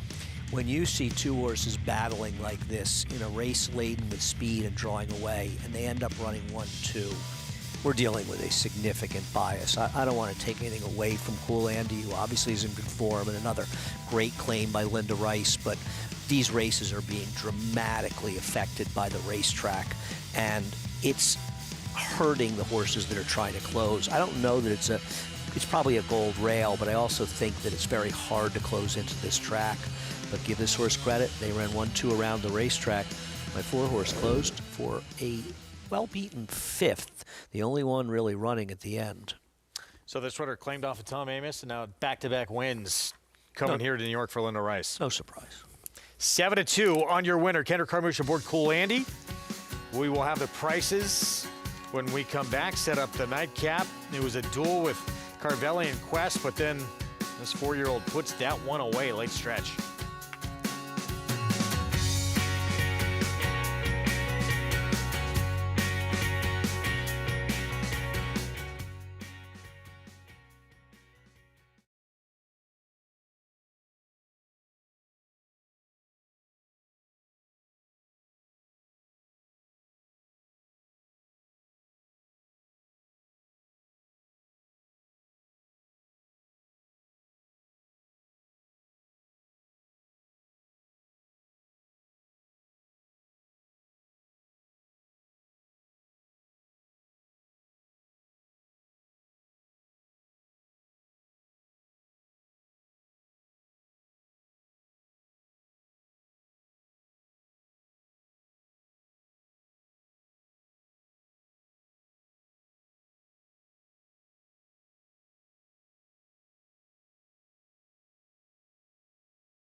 They're coming to the top of the stretch. There goes Bernardini now. Bernardini takes charge with a flourish. Bernardini in front, leaving Luxembourg in his wake. Coming down to the final furlong now. Javier Castellano lost the whip on Bernardini, but he's not going to need it. They've got a 4-length lead as Doc Cheney comes up to be second on the outside. Handridden, not willingly, through the final furlong is Bernardini to a 3-length lead. And the stage is set in the Travers. Bernardini has turned back. Bluegrass Cat at the 8th pole. Bernardini is pouring it on, and he's pulling away. Bluegrass Cat has been left in his wake. And on the outside, Dr. Pleasure, he's an old salt. Bernardini, brilliant once again. Bernardini, 2006 Withers winner, used that as a prep for the Preakness, would go on to, I don't know if we showed it, but the Travers. Tom Albertrani put this horse in the same category as a couple of horses he worked with that were pretty good, Cigar and Dubai Millennium. Yeah, Dubai Millennium. Yeah, it's one of the great shames, I think, in retirements was that they needlessly retired him after his 3-year-old year because he was unlucky to lose the Breeders' Cup Classic. He did not get the best of trips in there. He moved way too soon. He was an exceptional horse. I'm obviously conflating him with somebody else. Oh, I'm conflating him with Medaglia d'Oro, who won the Travers on a sloppy track. That was Bernardini's Travers. Okay. I'm sorry. He was a tremendous horse for Tommy. And, you know, he's the horse that caused Godolphin to stop using Darley. Up until then, they would only move like their very best horses in the Godolphin Silks. I think the Sheik was mad that he always ran the Darley Silks. Since then, they've always run the Godolphin Silks. He was some horse. 43,500 plus on hand for that Travers. Pretty good crowd. And a pretty amazing horse. Yeah, he was. He was going to run the Gold Cup. He scratched, I think. Did he scratch the fever, I think, for the Gold Cup? So he didn't run again. So the Breeders' Cup where Invasor beat him. And Invasor was a tremendous horse, but he moved too soon. Oh, he won the Jockey Cup. Invasor scratched with a fever. Thank you. Great. Cool Andy, 7-2 winner, race 9. Linda Rice, Kendrick Carmouche team up, and the inside's been a good place to be today. Yeah, and Kendrick deserves credit for being aggressive, putting out there, and so does the ride of the Apprentice on the 13, who was aggressive with the outside. And only Kendrick's super aggressive ride prevented him from clearing the rail, and I think if he had, he would have won. But we are dealing with a bias that is making for some results that are going to look a lot different as we go forward. And the thing about biases is they're hard to play while they're going on. You know, I've had some good fortune today, but the horses I've had good fortune with have been with the bias. So, you know, whether or not they would have won if they hadn't been is another story. But going forward, betting on and betting against horses, you'll make money with that. Keep your notes. Yep. Race 10, 6 furlongs to close out this card here in New York today. $20,000 maiden claiming race. 4-year-olds and up. We thought going in this was going to be a tremendous betting race if you believe Alias is beatable. We both thought Alias was. You're not going to get 92 on Alias. No. That is much the horse to beat. Those last 2 races, they'll leave you kind of scratching your head. Yeah, I mean, Linda is dropping for a reason. She does well when she drops down in claiming maiden claimers and claimers in general, but you're going to take a short price on a horse that's going to be chasing towards the outside. So a little bit dubious. I'm going to try the number 9, who was on a dead rail last time. That's Seeker's Hope, and gets a very big rider change to Manny Franco. We're going to take a timeout. Much more on the Nightcap from New York. When we come back, we'll look ahead to another Derby prep coming up on Friday. Tomorrow's coverage on America's Day at the Races, Strategic Risk.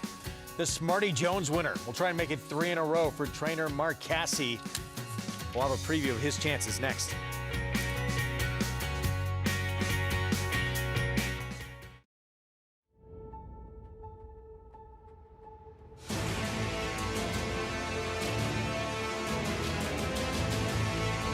They come on for the finish in the Pilgrim Stakes. Annapolis by a head. It is Annapolis in front. It is Annapolis to win the Coolmore Turf Mile.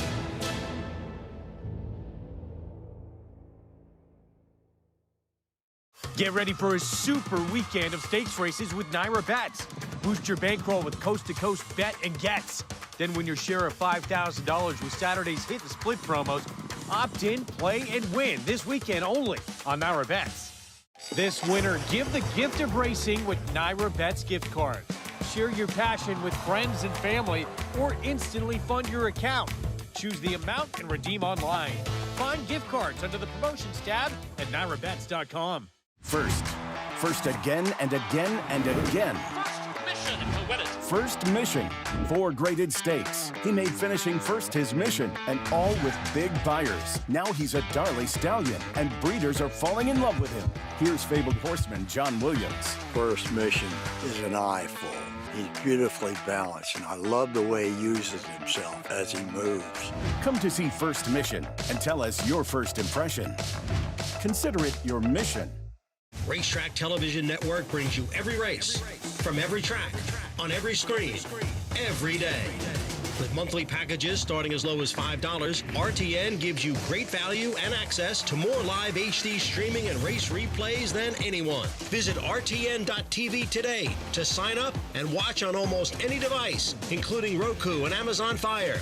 RTN has packages that start at $5 per month.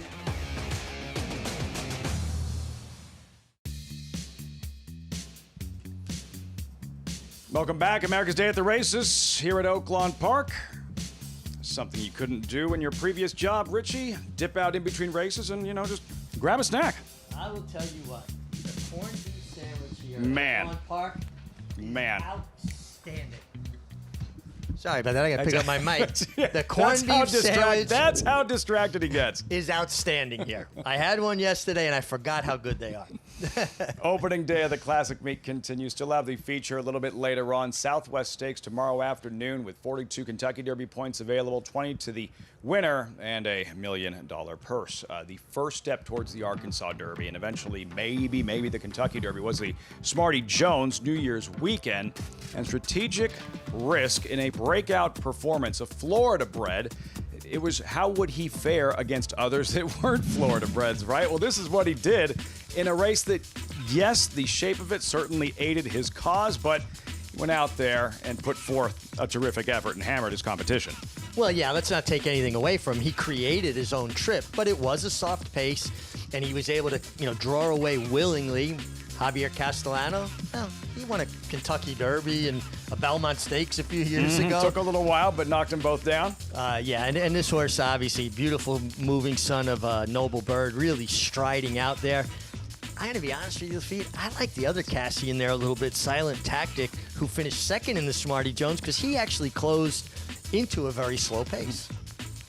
Silent Tactic, strategic risk there. Jack Oxley, Mark Cassidy, they've been here before. Remember, they teamed up to win the 17 Arkansas Derby with Classic Empire, among the favorites in the Derby. Second choice to Always Dreaming, and his race over before it started. Just completely wiped out at the start. Part of the reason we don't have the auxiliary gate anymore, and still ran fourth. Well, he actually wound up doing the racing industry a favor because having a one starting gate for 20 horses just makes so much fairer. There was always issues at the break in the Derby with that gap between the two starting gates. Horses flow to empty space like water.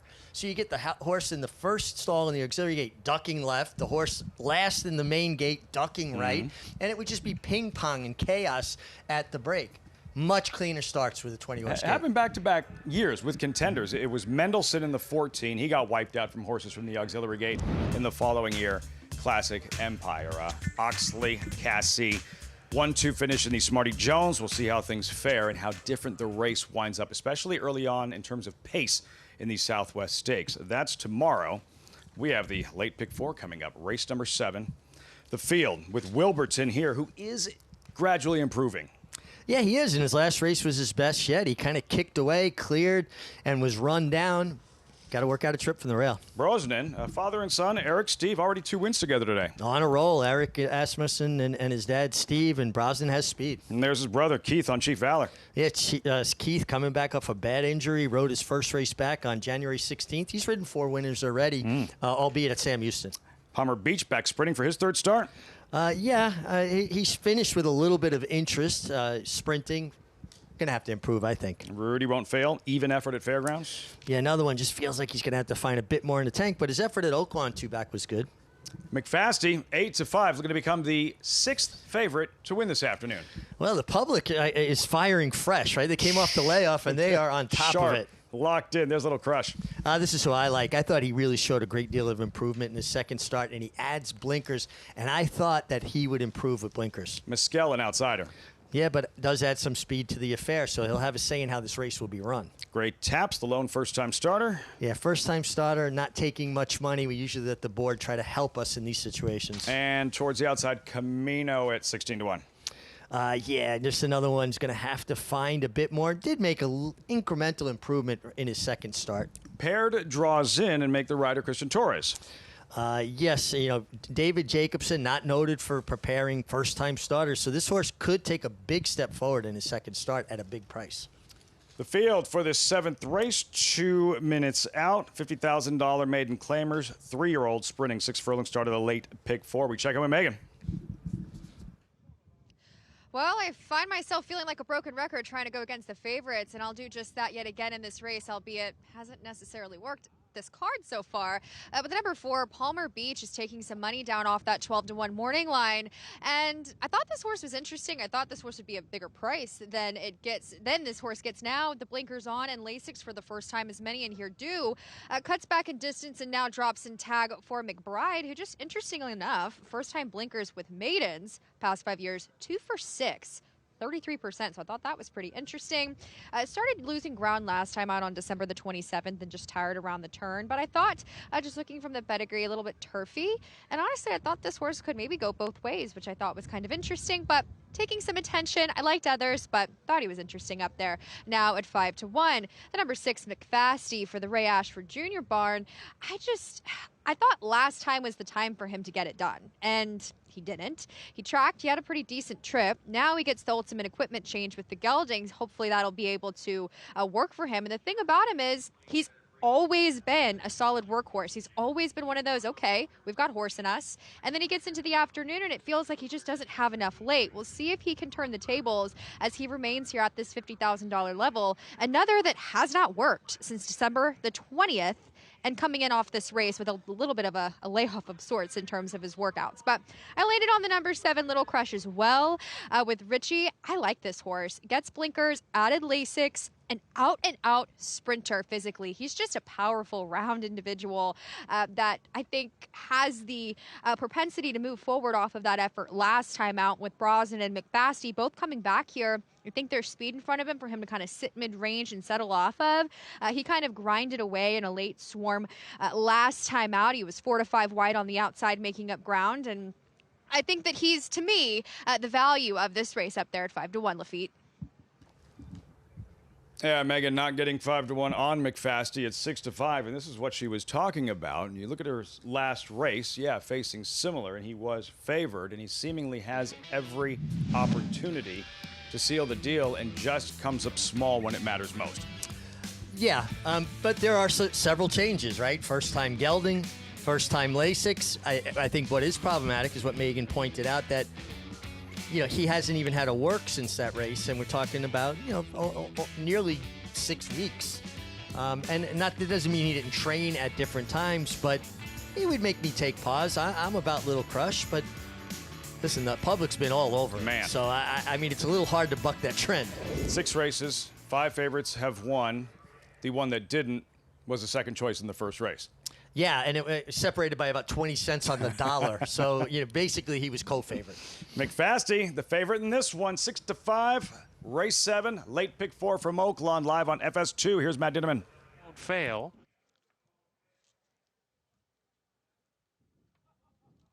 Two back, Camino goes it into the outside, Paired. Here's Paired coming up, going it. We're ready to go. And Laroff From post 2, Brosnan gets the first call of the race. Is out alert lead today with Palmer Beach. Chief Valor right off of them, going to take back to third early. McFasty joins that one.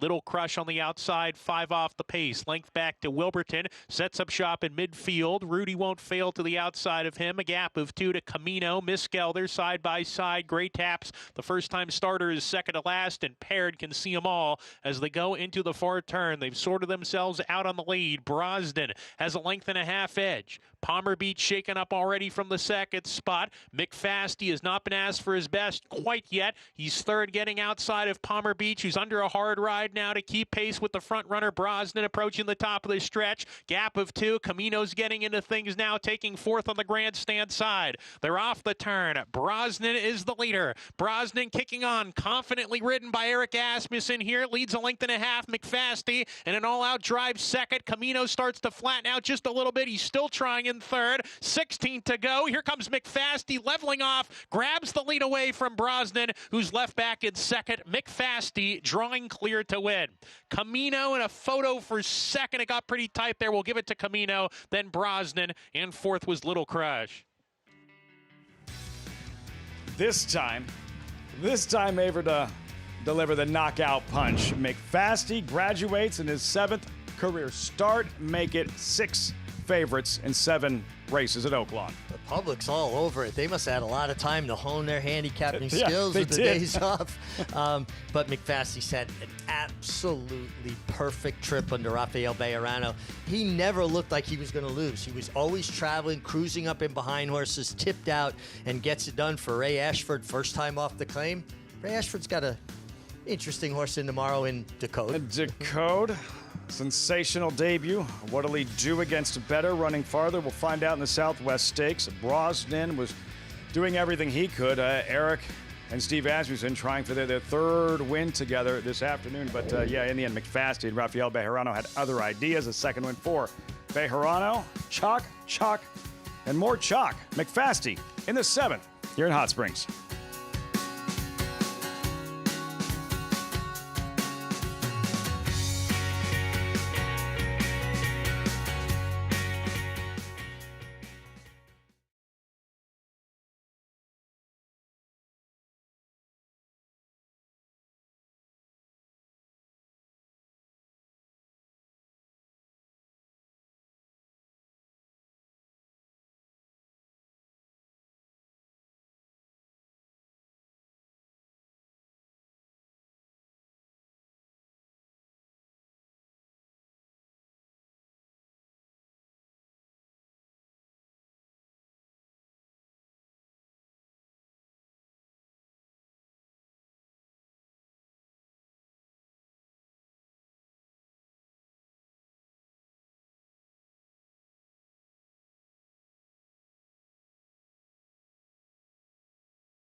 You're watching America's Day at the Races on FS2. And looking at McFasty in the winner's circle here at Oaklawn with Rafael Bejarano, his second win this afternoon. What was the difference today? How was McFasty able to come up with more late as opposed to his latest effort against similar competition? Well, the first thing that comes to mind for me, Lafitte, is the trip. I mean, he absolutely had a picture-perfect trip, but Ray Ashford claimed this horse, and immediately the horse was gelded, and then Lasix was added. So he definitely claimed this horse with a certain idea about him in his mind. The code tomorrow, a win today, Ray Ashford. We march forward. Thursday features next, 5th season. Looks a lot different than it did before the scratches. Pony Express, the favorite, is out. Early on, it's Speed King, last year's Southwest Stakes winner. Odds on 3-4. Much more on the 5th season, but we go back to Aqueduct with one left on the Thursday card, Greg. Yes, indeed. Lafitte, we're going to close things out with a 6-furlong sprint, $20,000 maiden claiming race. Here comes our post parade. Wayne Potts Barn, who has really been heating up. We'll have Army Proud with Sahin Savachi to start us off. No doubt, Wayne has been on a bit of a heater. His horses are running very well. This horse is 0 for 12, but is a factor and could be the inside speed. Projectability, 2 starts going longer, shortens up in distance. Yeah, coming off the claim, Antonio Arriaga claim. This one might as well would need to improve. Thor's Nest, Todd Pletcher Barn. Yeah, Pratt not riding. Eric Cancel picks up the mountain, a horse who's not impossible and could be forward as well. Into Inspiration, 9-1. You like him in this race, and he's got sporadic races that are good enough. I won't argue that. He's a big price. Sports Hero, Jimmy Ryerson went by. Probably has to get a bit faster. Here's Admiral Indy, blinkers on. Obviously a big long shot based on the one race. In on it, a couple of races that figure. I agree. I don't really like this horse, but 30-1 and a horse that's run well enough in a few races to make a case coming off a little bit of a layoff. Manny Franco, he's on Seeker's Hope. You got a dead rail and a rider change I like. Alias, the one to beat, now 8-5. But, you know, it's a little hard for me to take a short price. If he can find his once decent form, he'd probably win, but I don't trust him. And then Monte Avi on the outside, trained by Mark Hennig. Blinkers come off. Got an outside post and is not likely to get the right kind of trip at a big price for a horse that needs to improve to win. I'm going to rider off the 9 here. That's Manny Franco hanging on to Seeker's Hope. Probably just found out I picked him. And bet him. And no idea what's the story. Yeah, hard Doesn't to appear tell. there's anything wrong. Just no, a leg back up. Ooh, and Manny almost took a shot Manny right just there. get on by himself. Very strong. Not an easy thing to do. He must have gotten help. He is one of the more athletic riders riders in that room. Very strong man, no doubt about it. An excellent rider as well. Love seeing Manny do well. He had won the Pegasus Turf on test score. Love to see that for Graham Motion. He ran 1-2. Well, this horse, several efforts, some against better that make him a contender. But he's had a lot of chances, but he is a horse that was buried down in a dead rail last time. And you know me, I'm going to bet those horses back. And I think he ran well enough, and I cannot ignore the rider change as well. I have to bet a few dollars. What about in terms of who you think can get to the front, get inside position here Well, early? I think it depends on riders. I mean, Manny could be clear, but I think Army Proud could be the inside speed. If he's not, it could be Manny, but it just depends how the riders ride. And, you know, that's one of these things with biases. The riders start getting aware of it, and sometimes you'll see more aggressive riding than you normally would see. So we'll see. I think the riders are going to play a real role in that. There's Army Proud. Sahin Savachi from the inside slot for Wayne Potts, 9-2. Post time coming up for this finale here in New York. 5th season stakes feature at Oaklawn still ahead. Stay tuned for that. That race next. Chris Griffin right now with the nightcap from New York. Thor's Nest goes in. Here's In on It. Into Inspiration. Sports Hero. Seeker's Hope. Seeker's Hope is in. A few more. Alias. Oh, yeah, shit. I'm going to help you cut them off. If y'all in front of me and Chico, y'all going too fast.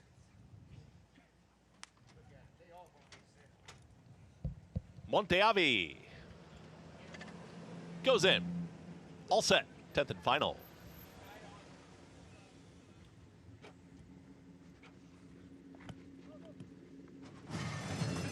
And they're off. Speed immediately from the outside from Alias's Heart Scent and Jose Lescano. Alias, they are intent on getting to the lead, and Alias will get there. At the rail, here comes Army Proud. Is going to have to tap on the brakes as Alias does get over to the rail. And now here comes Seeker's Hope, ready to challenge from second. Back there in fourth is going to be Into Inspiration. Out wider, that's Monteavi in fifth. Very tight there, a tight hold towards the inside, trying to muscle on through. There comes Sports Hero, nowhere to go right now, and Admiral Indy is towards the outside of that rival. Further back is In On It, who's towards the back end of the field. Projectability is trying to run on with Thor's Nest. 23.70 that opening quarter. Alias has to deal with Seeker's Hope to the outside in those red blinkers, and these two are noses apart. They're 3.5 lengths in front of Army Proud, who's trying to keep out, is while drifting out, actually. They reach the top of the stretch, and Alias is trying to put away Seeker's Hope, who is unrelenting towards the outside. At the inside, it's Alias still with a nose advantage. Seeker's Hope just won't give in. Army Proud is trying to make up the ground. Projectability is launching from way out of it. A 16th left to go. Shoulder to shoulder, Seeker's Hope to the outside. Alias to the inside. Two noses down to the line. Photo finish in the finale. Seeker's Hope right there with Alias. Then came Army Proud in a photo for fourth. Then woman at 12.92 seconds. Seeker's Hope in a duel with the favorite and the horse on the outside, Manny Franco, another win. 14th time the charm. Thank God I had a strong rider in Manny Franco. Did not break that sharply. Was forced to chase outside, which has not been a winning situation, and still able to beat the heavy favorite Alias, who had everything his own way. And Manny gets the win here, a winner off a dead rail trip in his last race. Head-on stretch, what happened? Take a look at the head-on. We're going to bring in Mig, I'm told, from Hot Springs. I mean, the first thing that jumps out, guys, is just what a good horse race this was. These horses threw it down. It looked to me like there was potentially they came together without the benefit of the head-on, but we're getting it right now. We can see whether it was the outside horse leaning in or the inside horse leaning out, or it was just racing, and rubbing is racing. Looks to me like the inside was trying to come out to engage more. No harm, no foul. Nice call with the dead rail winner, Andy. Yeah. Nothing happened there. They were close. Didn't look like much. They 9, 10, 1, 2, 4-1 on your winner, outlasting the 9-5 favorite. Yep. Gets the job done, and he was best. No doubt about it. Because we did not see the horses chasing outside get the job done. No excuse for Alias. Good horse to bet against Alias going forward, right? This is the kind of horse you just really want no part of. Linda dropped, got the right Can I give trip. you some props real quick? Did you go 6 for 10 on today's card? I did, thank you. Wow. Thank you. Not bad. Thank you. Made up for my 0 for 8 yesterday. 9, 10, 1, 2, an 18-1 shot to close out the super here. 4-1 over 9-5 over 4-1 over 18-1. 2-win day, Manny Franco. It's Seeker's Hope here in the nightcap feature next at Oaklawn.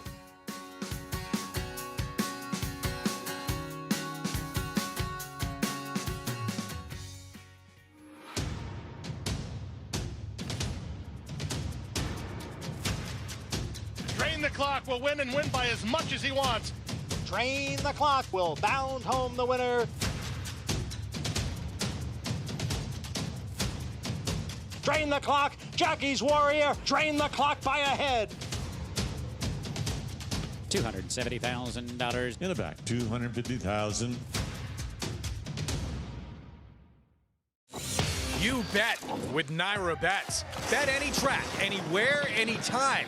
Download the Naira Bets app to play today and get a $200 deposit bonus. Watch live horse racing. Get expert picks.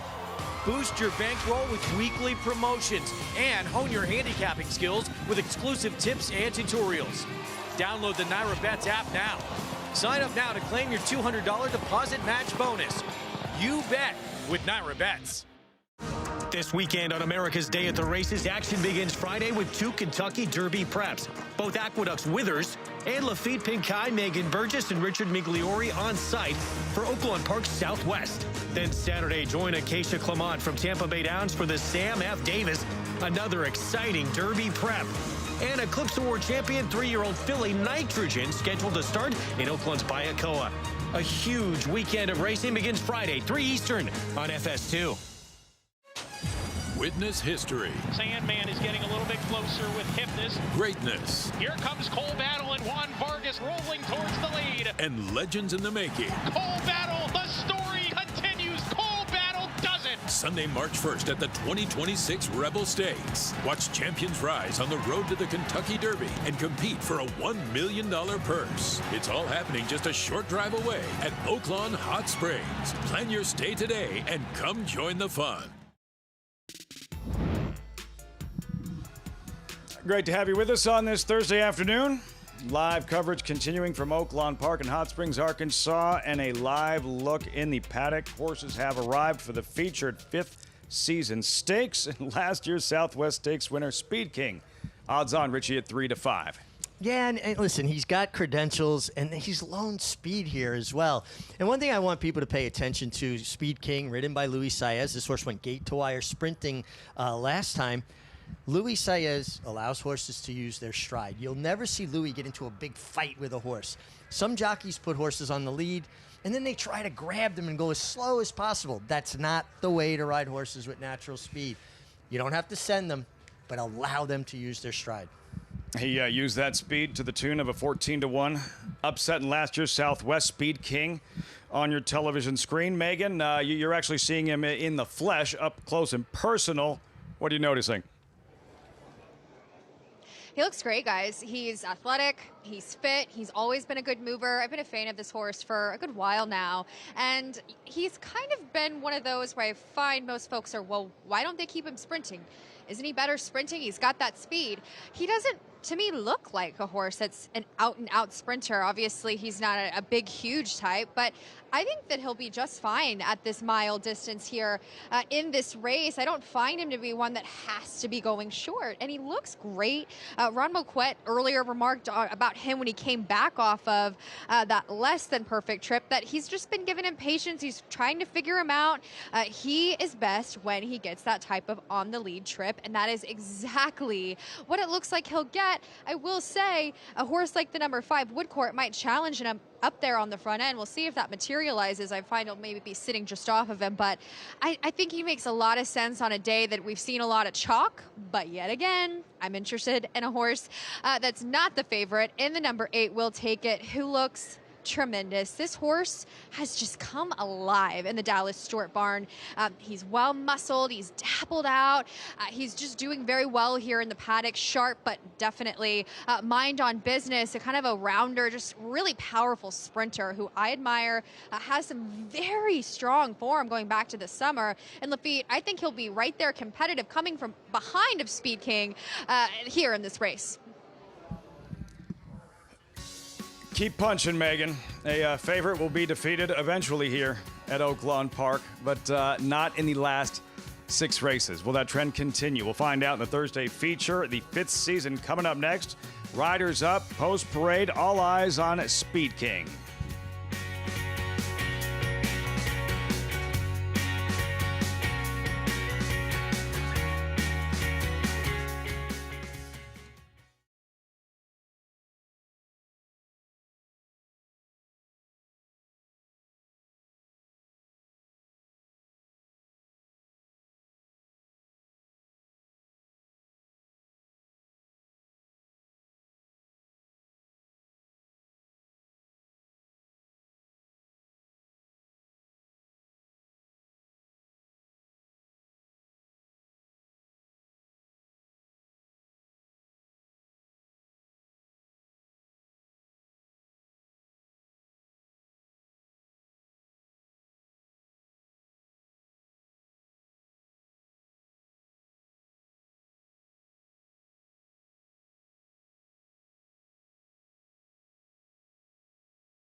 Back with you on, it's Thursday, right?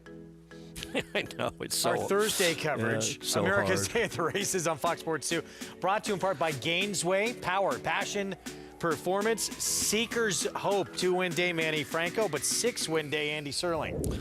Thank you. I appreciate that. And, you know, this is an example of a horse that was coming off a trip where he was on a dead rail. And I know he's not, you see, 0 for 13, not very appetizing, but it was just the third 4-star for this trainer. He's run well from every time. He gets off the dead rail and picks up Manny Franco. It was a big rider change as well. And Manny, boy, he needed every bit of that strength, and he's got it in abundance and got it done. And I tell you what, going forward, bet against Alias going forward. If he couldn't win today, Alias, how's he going to win going forward? Yeah.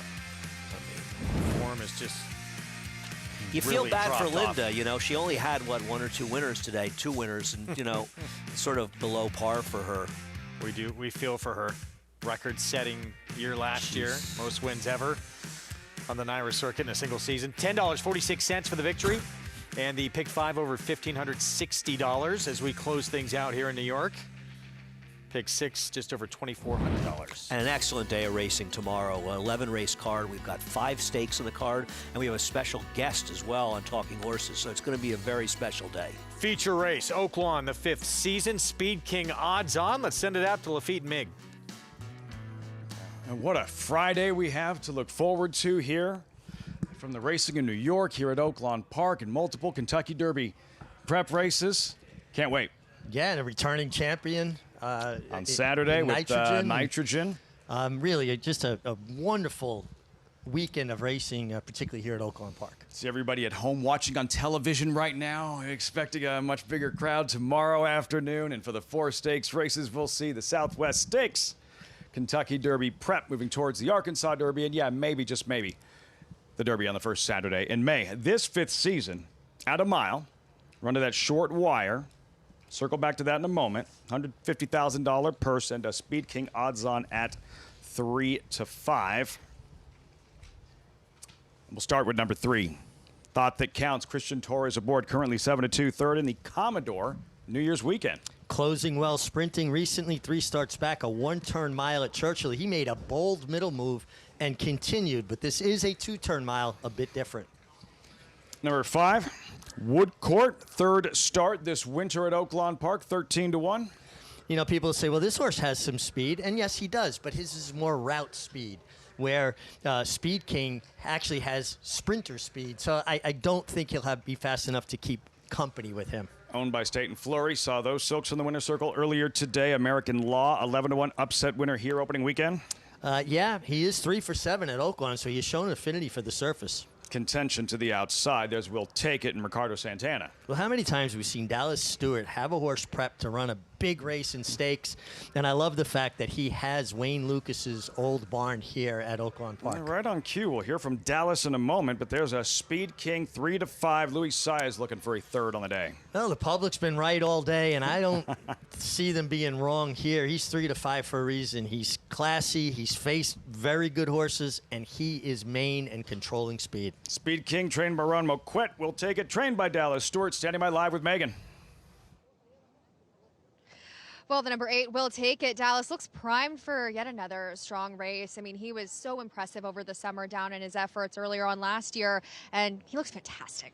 Thank you. He's a beautiful horse, well-bred. He's got off his game a little bit, but we feel like he's back. His works have been solid. We think he'll show up good today. And he's avoided some of that weather, having been there at the fairgrounds and now coming here to Oaklawn Park. Well, the weather was tough here on you guys, and like you said, he was down there, never missed a beat, and we'll see how he goes today. He looks happy, healthy. Looks like he'll get some speed in front of him there tactically as well. Very, very good speed. It should set up well for him. Well, thank you so much for the time. Best of luck, Dallas. Thank you so much. Thank you. Lafitte? That didn't miss a beat part plays a much bigger role this weekend at Oaklawn. Well, yeah, and honestly, I was anticipating that we might be seeing some, long shots come in, maybe a little bit of chaos because of it. It hasn't been the case so far. This horse has form that will make him very competitive, and I like what Dallas just said. He kind of lost his way a little bit, but he feels like he's backed himself. And what people have to remember is these are athletes. They're equine athletes. And just like a human athlete, there's going to be times you battle through things and you're not quite as good a certain part of the year as you might be in another part of the year. And again, Dallas, so good at priming horses for particular races. What will you be looking for early? Where should Santana have Will Take It situated? And for Speed King, at his best when he controls up front, is there any scenario in which he's taking fire early on? I don't see it, Lafitte. I'm not saying it can't happen, particularly here at Oaklawn. Like I said, the jockeys here are not bashful about, allowing horses to show good speed. It just seems to me Speed King bounces out, long, light hold, a very light line, if you will, from Luis Saez. But Will Take It won't be that far away, particularly with Ricardo Santana. I think, and when I rode, it was something I always did. I handicap riders as almost as much as I handicap horses because they have tendencies. And some riders have habits. Obviously, your best riders are chameleons, meaning they just blend into whatever circumstance they have to deal with. This race at a mile, they run to the short wire. How does that change things as far as the horses in this particular race, this 5th season? And just for how much of a difference does that make to the jockeys? Well, it's interesting. Right away, you'd think, well, that benefits Speed King because it's a shorter stretch. He should be in front. But how many times here at Oaklawn when they run to the first wire, the short wire, guys make bold middle moves, and things could heat up pretty big by the half-mile pole. Something to watch for as this 5th season unfolds. Speed King 1-2, number 6, American Law. Megan, we've already seen him trigger an upset once this meet. Can he do it again? Well, a special victory that day for his trainer, Sarah Schaefer. That was her first ever career victory and, of course, came right here in a tight fashion. That horse was incredibly game last time out as he does take a big step up in this group. He was cross-entered, actually, in a race going longer this weekend, a stake race. So they believed he's been training well. He has. He was one of those. They actually caught the latest day of training. It felt like that January the 23rd work as he has had 3 works out of that victory from his last race. So it feels like the weather didn't necessarily impact his training as badly as perhaps others. But I like him here back at this mile distance. To me, the problem, though, is, of course, the overwhelming class on paper that he has to go up against. But last time out, I mean, man, does this horse love Oaklawn Park? He's 3 for 7 here. He had that big speed figure last time out, and it kind of looked like an outlier, just judging from his body of work that he will have to not just meet, but likely get better at. He's, though, a tactical sort, and I liked what I saw from him physically at the 5 wood court. To me, just doesn't stack up either. I wanted to see him run better last time out, and he just did not. He was kind of slow off and managed himself mid-range in a slower pace and just didn't really do any menacing that day. And 2 back in the tinsel, he was up on a pace duel of sorts early and then faded. So I'm wondering what kind of trip is he going to get in here? He's got tactical speed. Does he lay off of things? Does he try to give Speed King some work on the front end? We shall see. I prefer others in here. I prefer others in here physically as well. I mean, he's always been a burlier individual, out and out kind of just, honestly, I think he looks like he wants to go a little bit shorter than what he's been going, and I think the mile suits him for that. But to me, just a cut below others in this group, Lafitte. Wood Court, Megan. Manny Esquivel, Sipi Contreras teamed up to win the 2nd race with Papa Echo, trying to pull off an upset in this 5th season stakes, and that's the wire.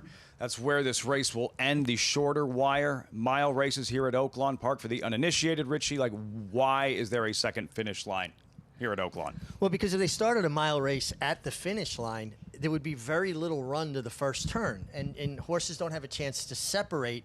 And when you have horses running into the turn without that separation, that's when things can get a little bit dicey. More body contact, horses having to take up. This gives them a chance for things to kind of shake out and create some separation. How common is it? How often does it happen where, I don't know, maybe a rider just forgets that that's where the finish line is and they think they have a lot more real estate to work with? Well, it does happen. I mean, it shouldn't really. You're a professional. It's not like Europe where every day you're riding at a different track and there's different finishes and different layouts of courses. So, the Kirkus Scales here is very good at reminding riders on the way out, First wire. So you are reminded, like, leaving the room. Oh, absolutely. Interesting. Sometimes there's still a mental lapse. Of course. Thankfully, I can't say it ever happened to me, but it does happen. Hopefully nobody forgets where the wire is in this 5th season stakes as they start to file in. And Speed King, last year's Southwest winner, 14-1 on that afternoon. He's an odds-on favorite today. Looking to go back-to-back here. Speed King with Louis Saez. Saez seeking a 3rd victory on the afternoon. Matt Ditterman, load, call, post time, 5th season live on FS2.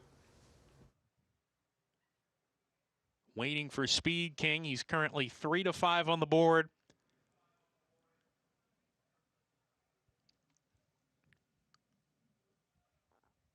We're ready to go. And they're off in the 5th season stakes. Speed King broke alertly today. Woodcourt's going to go out there and challenge. In fact, he snatches the lead here, and Speed King will take a hold. He immediately took that hold and will track. He's a little bit eager to get after Woodcourt, who has the lead. Speed King there on the outside in the 2nd spot, happy to track from that position. Will take it. He's keen on the heels of the front runner now. American Law on a hold as well. He's 2 off the pace gap of 2. Thought that counts at the back. No pace at all on the lead. They went 24 that first quarter. Woodcourt leads the way. 3 parts of a length. Speed King on the outside, happy to sit right behind him today. He's 2nd. Will take it 3rd to the inside. Then American Law on a gallop. He's 2.5 behind now. Gap of 3. Thought that counts is still the back marker. Down the back stretch, this quintet goes. Woodcourt at 8-1 makes play on the lead. Went the half in 47-3, so they sped things up a little bit in that 2nd quarter. Speed King a half length back right there. Will take it 3rd going into the turn. Then American Law and Thought that counts as they corner into the turn. Woodcourt neck in front. Speed King 2nd.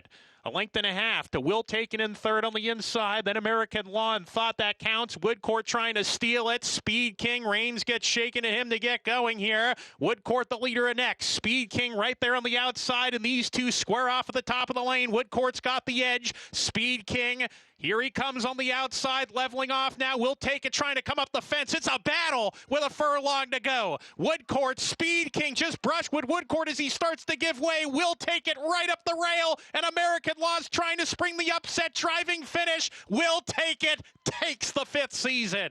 Woodcourt was 2nd, American Law 3rd, Speed King 4th, and then Thought that counts. So much going on in this 5th season stakes, and in the end, Will take it. Just heard from Dallas Stewart, able to outduel Woodcourt to the wire in a thriller. And what a ride here by Ricardo Santana, squeaking through on the inside. When he started for that spot, there was not a lot of space. It opened up enough for him to get in there. Might have drifted a stride or two coming to the wire in the last 70 yards, but a very game effort. Your favorite, Speed King, honestly just kind of looked a little bit flat throughout. Expecting to see his best fastball. That changeup didn't make the lead early on, and just not as sharp in the early stages of this mile affair. 8.569 will take it, the winner of the 5th season. And a terrific, brilliant ride by Ricardo Santana aided greatly in the victory. Let's go back to the start, and the first thing that caught your eye here, Richie, while we're expecting to see Speed King pedal to the metal from the outside. He broke clean enough, and Louis not grabbing him here. He's allowing him to strike, but he's not taking him. He's not, kind of running with him. And then I think Louis says, well, he's not grabbing me and going, I'm going to raid him off of this horse. And now he kind of gets in the bridle. But by the middle of the backstretch, Lafitte, he had let go of the bit, and Louis started kind of asking him a bit, and he just never looked like he was really enjoying it. Yeah, what did you see exactly? Because you said to me at about the half-mile pole, as you take another look at the stretch battle, Will take it, does just that on the inside. Woodcourt battling bravely, but denied in the end. You said at the half-mile pole, he's flat. Like, he just looks flat. What was that observation from? Well, because he had kind of dropped the bit in his mouth. There was slack in Louis Saez's reins, and he just wasn't greedily taking up that slack. When we talk about riders keeping the bit in a horse's mouth, when you ask them if they've got run, they'll jump into it and take the slack out of the reins. There is an objection here involving the top two, 8.569. Greg, we'll keep you posted with what's happening here at Oaklawn. And with Aqueduct through, we also have live racing from Turf Paradise. All right, so we'll keep you posted on that objection as we get you, out to the desert, race 5. here at Turf Paradise. Post time coming up shortly. 6 furlongs, non-winners of 2 life. And we have 4 on the board, Andy, between 5-2 and 7-2. Well, you know me. I cannot resist a turn back. So I like the 6, Smiling Capote, who is fast enough to win this race. I mean, you know, it's a question. You know, the 7 is a big drop down here, the 2-1 favorite. And he is Stetson Stilettos. He's a big drop down. Probably kind of makes the horse to beat. Is listed as a new gelding, though I don't know. I mean, he just ran. No, it can't be a new gelding, right? He just ran 15 days ago. It's unlikely that he's a new gelding. So he's probably a gelding last time. But I'll take Smiling Capote, though I don't like this 5-2. Yeah, that's the 6 next door. The 7, I mean, it's a massive drop, but he's, since the win in the second start of his career, he's not run a step, really, has he? I have a question for you. When's the last time you saw a Wyoming bred? It's been a while. I mean, you are more, well-traveled. You've been to probably more racetracks than most people. You've been to a lot of places. I've been to quite a few. I've never been to Turf Paradise, though, amazingly, even though... Really? Yeah. I know who's been there a lot. Paul LaDuca. Our friend Paul LaDuca. It's his hometown track. Yeah. You kidding me? It's a legend in many ways, and a legend out there as well. Hot Goblin. The 4 taking support as well. But it's the 7, yeah. Stetson Stilettos, the favorite for Clay Brinson. Vic Stauffer, the call. Here's race 5, Turf Paradise. Pody.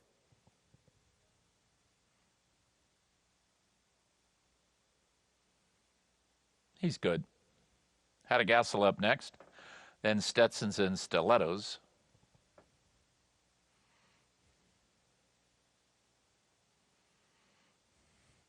The last 2 to load are Crown Prosecutor and Liberty Wolf.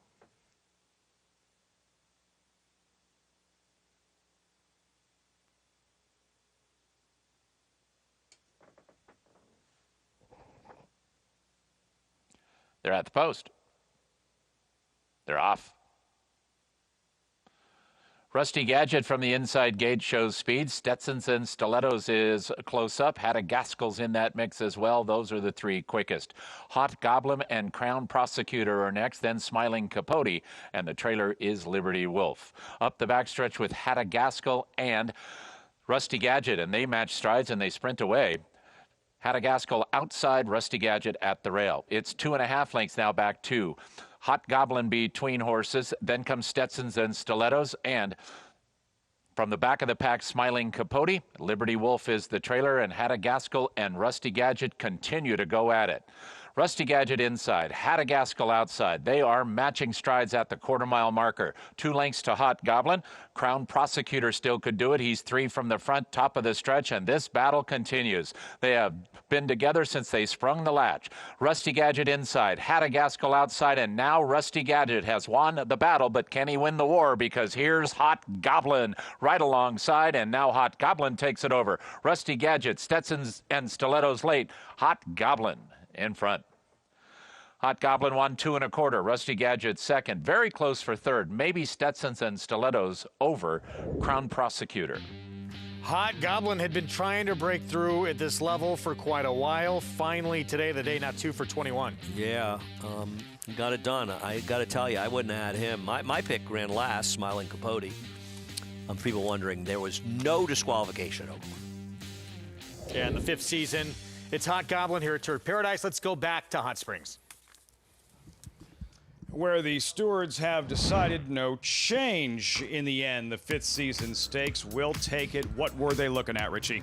Well, it was a very tight spot that Ricardo Santana was able to muscle his way into, and Manny Esquivel's trying to keep it tight, and at the same time, Ricardo Santana is trying to maintain that line and not go closer to the rail. He did come out a step or 2. They did brush.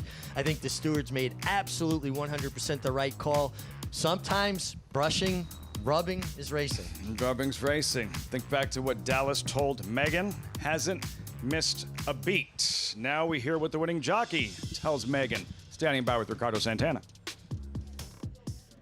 Well, you've got a busy schedule fixing to catch a flight back to New York as you will ride there tomorrow. Ricardo Santana Jr., just a difference-making ride here on We'll Take It. Well, first I need to say thanks. The owners, thanks God, thank to Dallas. He gave me the confidence. Say, Santana, I can't tell you what to do, and I saw much the best horses, much the better racing, and that horse was being close. You know, he loved to be in the fence, so that's what I tried to do. I get lucky that the rail open, so I sneak in inside, and he was much the best today. He kind of almost, Richie was explaining this earlier, it appeared like he maybe lost a little bit of momentum around the turn, and then once you got him to the inside, they're tied. It looked like he really came alive for you. Well, the sooner he put his head in front, you know, you can tell he start waiting. So, and then every time the fight started pushing in a little bit in, he started fighting back, so I thought he never was going to pass me. Well, you will be riding, as mentioned, in New York. You're going to get on your flight, but will you just quick remarks? You went on Doc Sullivan last time out as you reunite with him tomorrow for John Ortiz. Well, hopefully we got a safe trip. He's doing really well. Good to hear. Well, safe flight. Thank you. Lafitte. Thank you, Ricardo. Ricardo going to New York, Flavia and Pratt inbound, jockeys all over the place, that kind of weekend. So much going on in the world of thoroughbred racing. And for Ricardo Santana, 800 wins at Oaklawn Park, and he does so in a stakes race. 800th career win, and a ride like that, a ride that really aided in the victory. You know, a lot of times riders ride horses their best, and they get a competent ride, a decent trip. They're going to win because they're best. And then there's rides like this one that a rider actually makes a difference. And those are the ones that are so much more satisfying. And then to do it with a milestone win, like 800 at one racetrack, pretty heady stuff, pretty cool. You know, passenger versus a pilot. It was a pilot in that one. Absolutely. You know, I used to like the ones when I was the passenger, take a piece of Maine, sit back, and allow them to do it. Ricardo Santana, those 800 wins here at Oaklawn Park, 8-time riding champ. It takes down the 5th season here at Oaklawn Park. Tomorrow, Southwest Stakes, but all over the country. You have Derby Preps, and at Aqueduct you have one as well with the Withers. And Saturday at Tampa, Todd Pletcher has the favorite in both the Sam Davis and the Suncoast. A look ahead as our coverage continues from Oaklawn. You're watching America's Day at the Races. The Fasig-Tipton Kentucky Winter Mix Sale, a catalog featuring quality breeding stock, including stakes caliber racing and or broodmare prospects, mares in foal to America's top sires, and a strong selection of short yearlings, producing success stories for buyers year after year. Don't miss the last mix sale before the breeding sheds open. The Kentucky Winter Mix Sale, February 9th at Fasig-Tipton in Lexington, Kentucky. Where will you be? You bet with Naira Bets. Bet any track, anywhere, anytime. Download the Naira Bets app to play today and get a $200 deposit bonus. Watch live horse racing. Get expert picks. Boost your bankroll with weekly promotions and hone your handicapping skills with exclusive tips and tutorials. Download the Naira Bets app now. Sign up now to claim your $200 deposit match bonus. You bet with Naira Bets. Some horses are remembered, other horses are passed down like an heirloom. He's the kind of horse that lives in stories, each better than the one before, hardened like a diamond, and equally brilliant. He ran 3 straight years at the highest level, and he himself was elite. Putting on a show in the Preakness. Who's it gonna be? It's gonna be National Treasure. National Treasure would not be denied. National Treasure wins the Pegasus World Cup. In the blink of an eye has opened up a 5-length advantage. It's a 1-horse race. National Treasure. There's a brilliance in the way he moved and a tenacity in how he finished. By quality road with a wealth of family, and he raced like he knew it. National Treasure, the key to quality.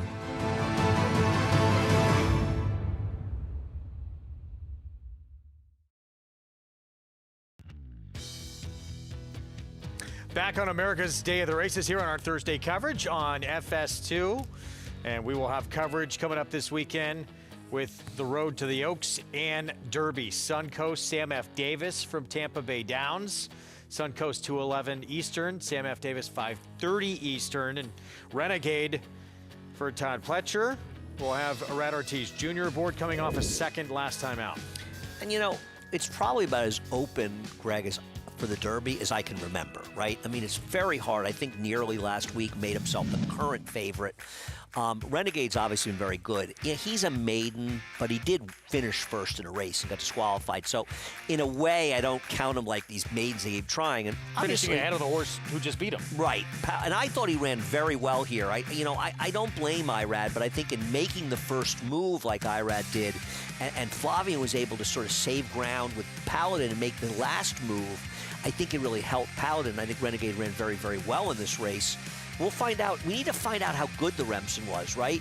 Because Paladin is a lot of people's, like, one of their top horses of the Derby right now. He's got to get faster, too. Renegade can get faster, and Renegade's got a major foe in Confessional on the rail. I'm not sure the Confessional won't be favored. I think it's close. You think even more about how good that field was, that It's Our Time beat. This horse debuted in that race and was 18 1/4 lengths behind him. No, It's Our Time, unfortunately, has not gone forward. Yeah. Hopefully he can get him straightened out and cut him back maybe in distance. Interested to see this race because it's, people say, well, a long time. It's not that long. It's 3 months of the Derby. And these horses need to start stepping up, and some of them are going to. But right now, it's wide open. Well, it's this one more prep and then Derby time. Right, So, I know. yeah. There's not a lot left. For 3-year-old fillies, Zany is going to be a massive favorite. I believe 2 to 5 morning line.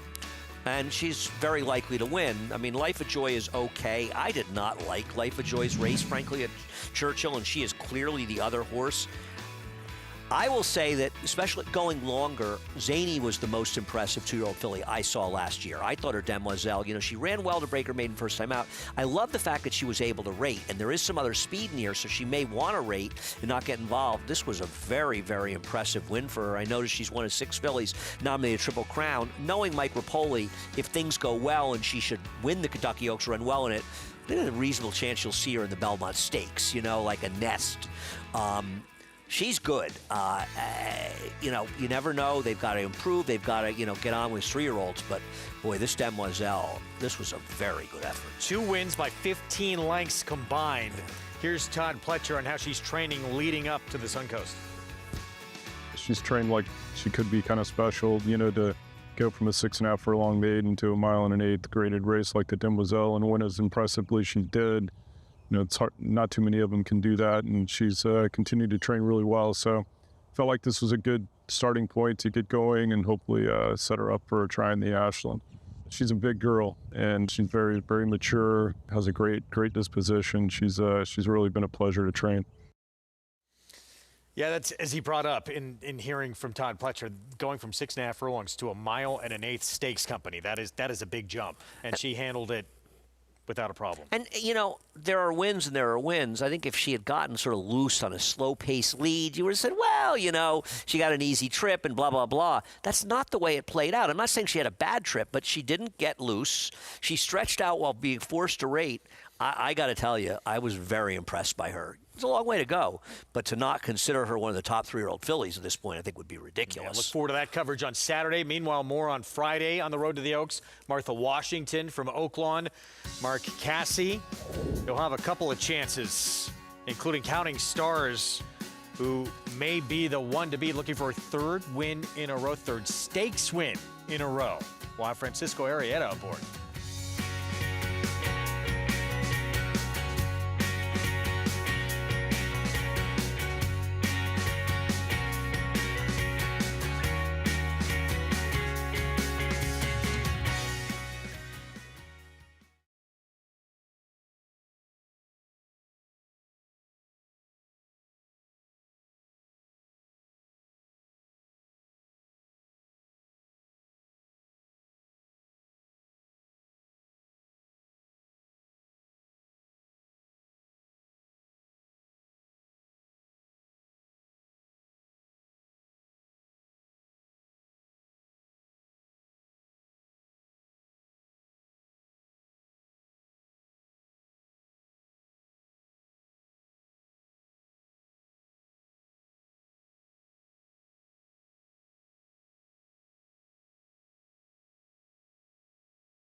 You're watching America's Day at the Races on Fox Sports 2. The Horseman's Lounge here at Oaklawn Park. Riders have their area, spend the afternoon in between races, etc. So do the horsemen. Yeah, this is a really nice spot, too. Ron Moquette took me around yesterday, showed me the new Horseman's Lounge, the new receiving barn, a lot of nice improvements, and not, you know, just in one area of Oaklawn Park, on backstretch as well as the front side, and trying to make things better and more comfortable. They do a tremendous job here, and just so fan-friendly and so welcoming. And don't forget, get the Reuben sandwich, the corned beef, outstanding. How much of a difference, how significant? You saw the Horseman's Lounge, but the fact that there is a receiving barn now here at Oaklawn Park. Well, and it's designed so beautifully. Ron Moquette really helped in the design of it, and just every, you know, safety measure, every kind of you know, idea put into place to, you know, keep it from any kind of cross-contamination. You remember, horses are shipping in to compete.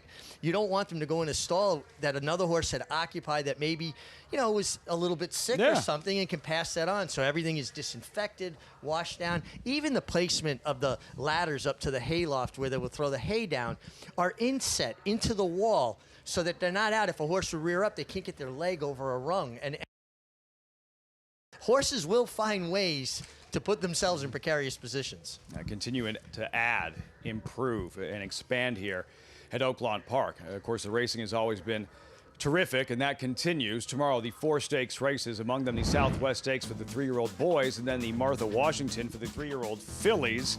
Kentucky Oaks prep race here. There is the field, 8 strong, mile and a 16th. We start with Hit Parade number 6, 2-1 morning line favorite, Louis Saez. He'll ride Dakota course in the Southwest Stakes. Her latest at Fairgrounds, hard-fought victory, Richie, in the Untappable. Very game, just kept at it, resolute, refused to lose. Louis Saez had an opportunity to get acquainted with her here. She is undefeated on dirt. She started her career on turf. Wasn't a bad effort, but she really found herself when she got to the dirt. And sometimes a trainer will run a horse early on turf, Lafitte, because they don't ride as many distance races on dirt for 2-year-olds at that stage of the year. So they recognize the horse wants distance, but they don't have the proper surface. Well, she's on the proper surface. She's game. She's trained by Brad Cox. Always a plus. And yeah, she dug deep. She showed some fight, that class.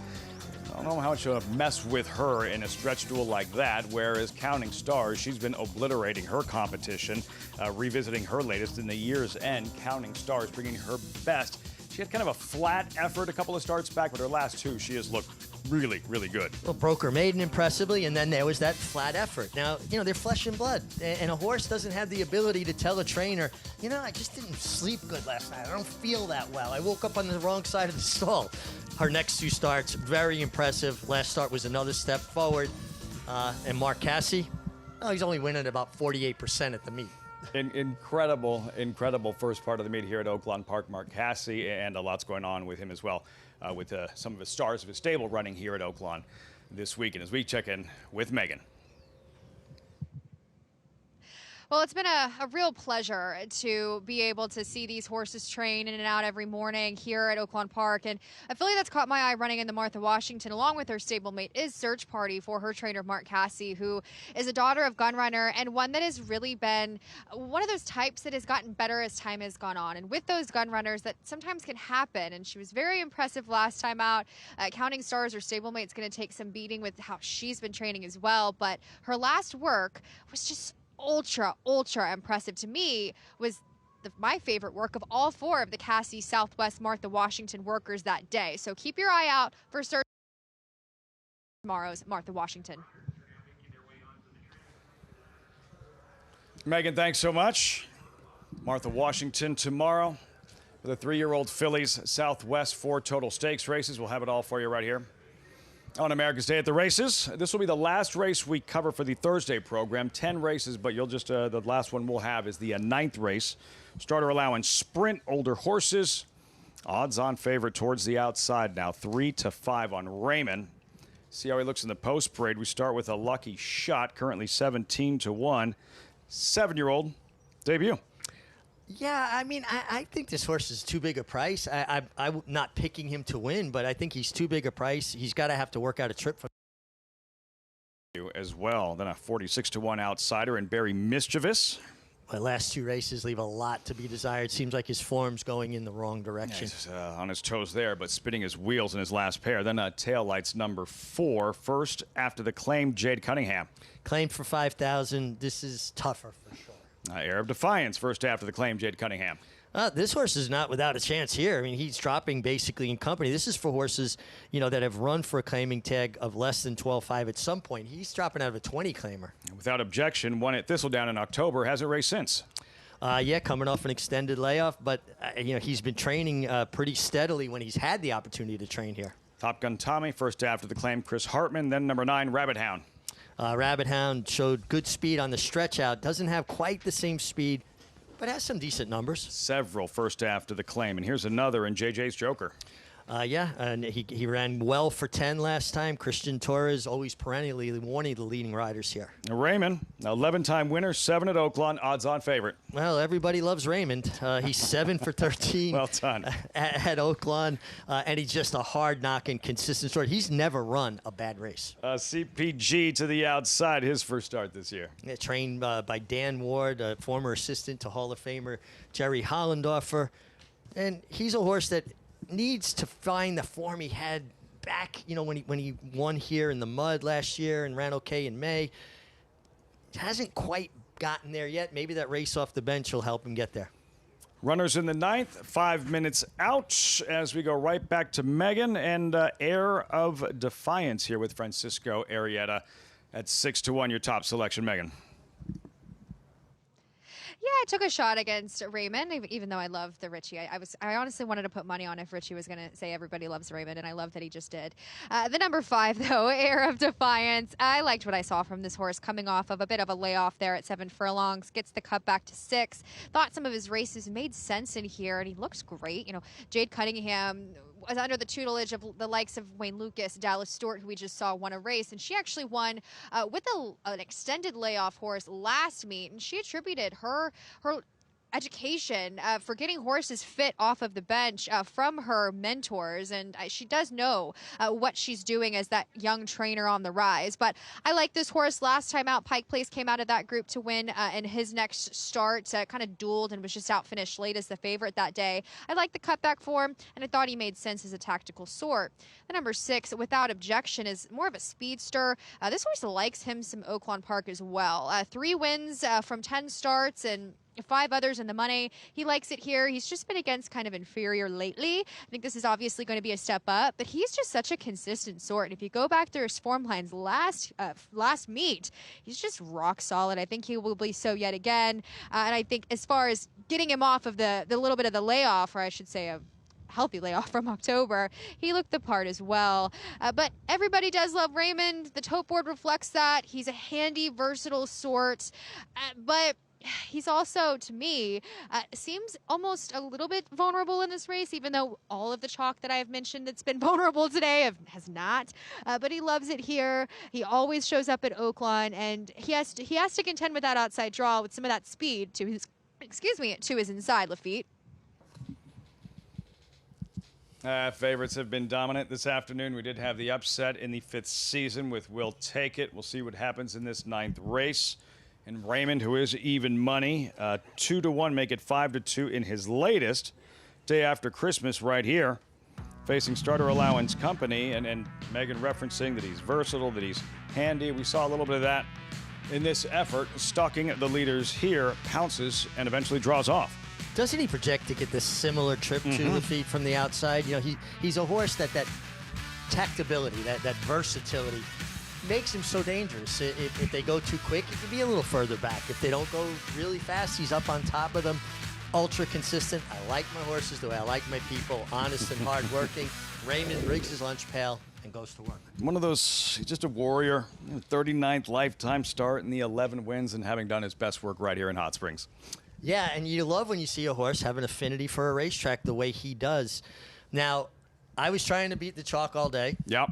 Then I went Not a good day to do that. No, but then I went with the chalk in Speed King. And you saw what happened there. They zag.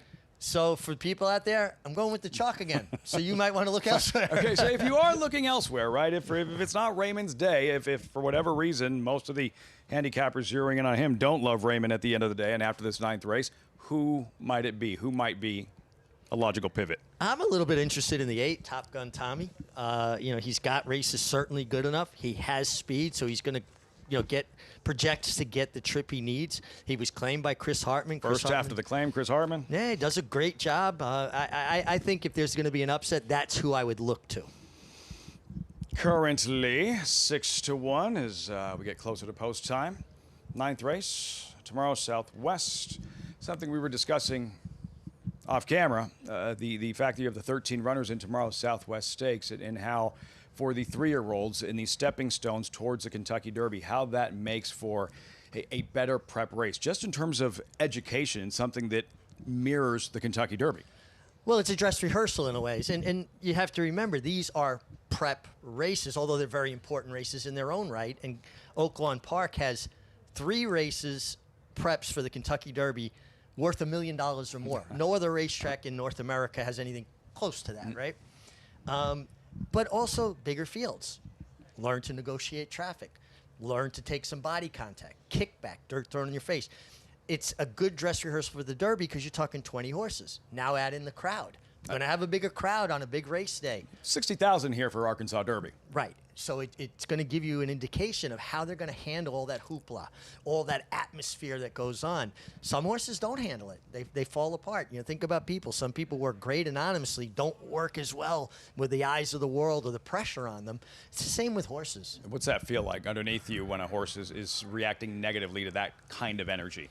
Well, it's a worst feeling in the world, particularly when it's out of character for a horse, right? And they've always been pretty calm, cool, collected. When I rode my first Derby, Eternal Prince fell apart in the post parade and acted up so bad in the gate. We got left, and I got all the blame, but the horse reacted negatively to the surroundings.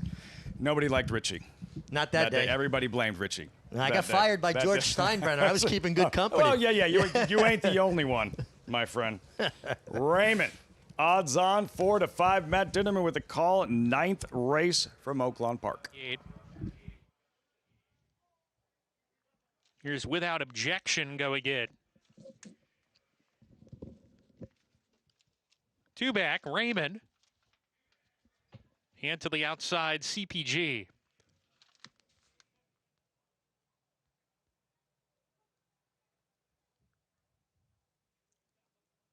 They've backed away. Lucky Shot from the inside post position inherits that spot with the scratch of number 1 Stomping Hot Rod in the morning. CPG has gone in. Now we work with Lucky Shot to reload. Amir Mendoza, the apprentice, with the ride here. Goes right in. We're ready to go. Then the penultimate race on the program. And Laroff. Smooth break for all. Then right afterwards, Without Objection, had to slam on the brakes and drops to the back of the field. Cavalry charge for the lead early. Barry Mischievous in the line there. Air of Defiance there with Top Gun Tommy. These 3 across the track down the back stretch run. Raymond right behind them with CPG. JJ's Joker off the Speed Brigade now. He's running 3 lengths off the lead. Length back to Tail Lights. Then comes Lucky Shot. Space of 5 to the Gray Rabbit Hound. And that leaves Without Objection to trail after steadying coming out of the 6 furlong chute. Around the far turn, the pace certainly contested here. Air of Defiance in the middle. Narrow lead here. Top Gun Tommy right there. Barry Mischievous third, beginning to give way a little bit. CPG trying to come on while under a ride, and Raymond is 5th now, but he's gathering steam, getting to the outside. Top of the stretch. Top Gun Tommy has gone to the lead with Israel Hernandez and kicks on here. On the inside there, trying to battle on is Air of Defiance. Raymond third, needs to get going. 1 furlong to go. Air of Defiance fighting back. Top Gun Tommy still with an edge. Top Gun Tommy, Air of Defiance, they're going at it. Raymond's third, he's beaten, coming to the line. Air of Defiance not going away. He's very defiant today. Air of Defiance lives to his name. Second home, Top Gun Tommy, then Raymond. Photo for the 4th spot. Exciting finish. Raymond the favorite denied. Air of Defiance would not be. Turning back, Top Gun Tommy with Francisco Arietta in the saddle. Wow. What a game performance here. He just refused to yield. I mean, a perfect trip for Top Gun Tommy, who looked like he had his measure. And this horse dropped his head and just kept fighting for it under last year's leading rider, Francisco Arietta. Now, think about this. Francisco Arietta last year was going to leave. He wasn't doing any good here. And his valet, Cody, decided, talked him into staying. He wound up leading rider. Never give up, never quit. Closing with a flourish. Yeah, Air Defiance, Megan's top selection at Oaklawn Live. Look, Turf Paradise closing it on post time for these 6, Greg. Yeah, thank you, Lafitte. 5.5 furlongs here. This one, 6,000 condition claiming race. Favorite on the rail, it's John Dunbar. Robertino Diodoro barn, 31% at the meet in a big drop in class for the 7-year-old. My opinion, Turf Paradise, based on the last race, not particularly strong. He does feel like one of the contenders here. But Greg, I found this race to be absolutely wide open here. I was thinking of the 4 Immelman, but I don't love a horse that was claimed away from Robertino Diodoro. That's kind of tough. And for me, especially a track I'm not familiar with, I don't know. They all looked about the same to me. Did you see something clever going on here? Potential pace with Peso outside the 10, but has not performed particularly great here. But this one tackling a little bit easier today. I thought the 4 would be the speed. He's run well. I just don't, I was looking up horses claimed away from Robertino Diodoro. They win at 11% with an 83-cent ROI, and the trainer's 3 for 11 off the claim on dirt, though. So some positives there. That would be my tepid selection, Immelman to wire the field. But it's very tepid. There he is, about to step in. Yeah, looks like he could be speed of the speed. Vic Stauffer with the 6th here from Turf Paradise. Here's Bernalino. Last 2 are Halo Uncle and Peso.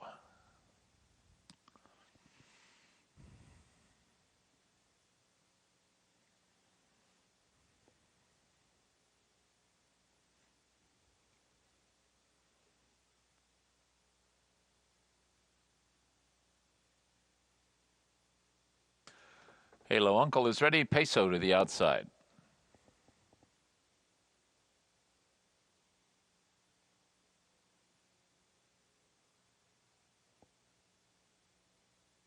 They're at the post. They're off. A View from Above broke well. So did Peso. A View from Above to the front. Immelman away next. Then comes John Dunbar at the rail, followed by Shutter. Then it's Bernalino. He's outsprinted about 5 lengths. Halo Uncle is next. Then Gordy's Boy and Julian in Paris. And the trailer is Shackelford Strong. It is A View from Above. And Manny Americano trying for his 4th win on the day. He's a tenuous head in front of Immelman and a 3-wide Peso. These 3 right across the racetrack. John Dunbar is in striking position if good enough. 4th and 2 from the front. 2 back to Shutter. The rest would have to fly. Top of the stretch, A View from Above and Peso. And here's Peso on the outside. Meanwhile, John Dunbar continues to move through at the rail. He's only 1.5 lengths from the front. In the center goes Shuttle. And here is Peso to take over the lead. John Dunbar continues to ride that rail. Shutter to the outside. Down to these 3, Peso and Shutter. Now Immelman at the rail. Peso, Immelman, Shutter, Peso in front. Peso won by 1.25 lengths. It is desperately close for second between Shutter and Immelman. A View from Above finished 4th. Peso with the win here. Debbie Peary barn, 5th career win, 7-year-old with the victory. Gets it done. Yeah. We're back tomorrow with you with 2 Kentucky Derby preps on a Friday afternoon. Don't see that a lot. Withers from here in New York. Grade 3 Southwest rescheduled from out in Hot Springs. We hope you join us. That'll be on Fox Sports 2. So we will see you then. Your quick pick. What do you think for the Withers? Schoolyard Superman. One of 2 in the race for trainer Chad Brown. We'll see if it happens. It was We'll Take It. In the 5th season, Dallas Stewart. Heard from him before the race. Good luck interview pays off with Ricardo Santana Jr. He'll be in town to ride in the Withers here in New York tomorrow. Decode, 2nd fastest Buyer speed figure of any 2-year-old last year. We'll try and stretch out that speed. Strategic Risk, Smarty Jones winner. He's on a roll. Can he keep things going for Marcassi?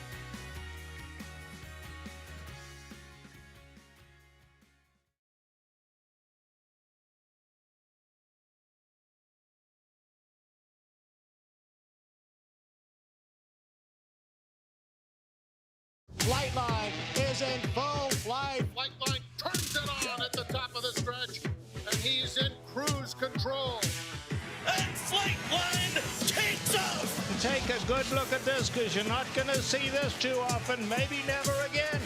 Flight line, 20 lengths clear. World-class racehorse, world-class performance at a world championship event.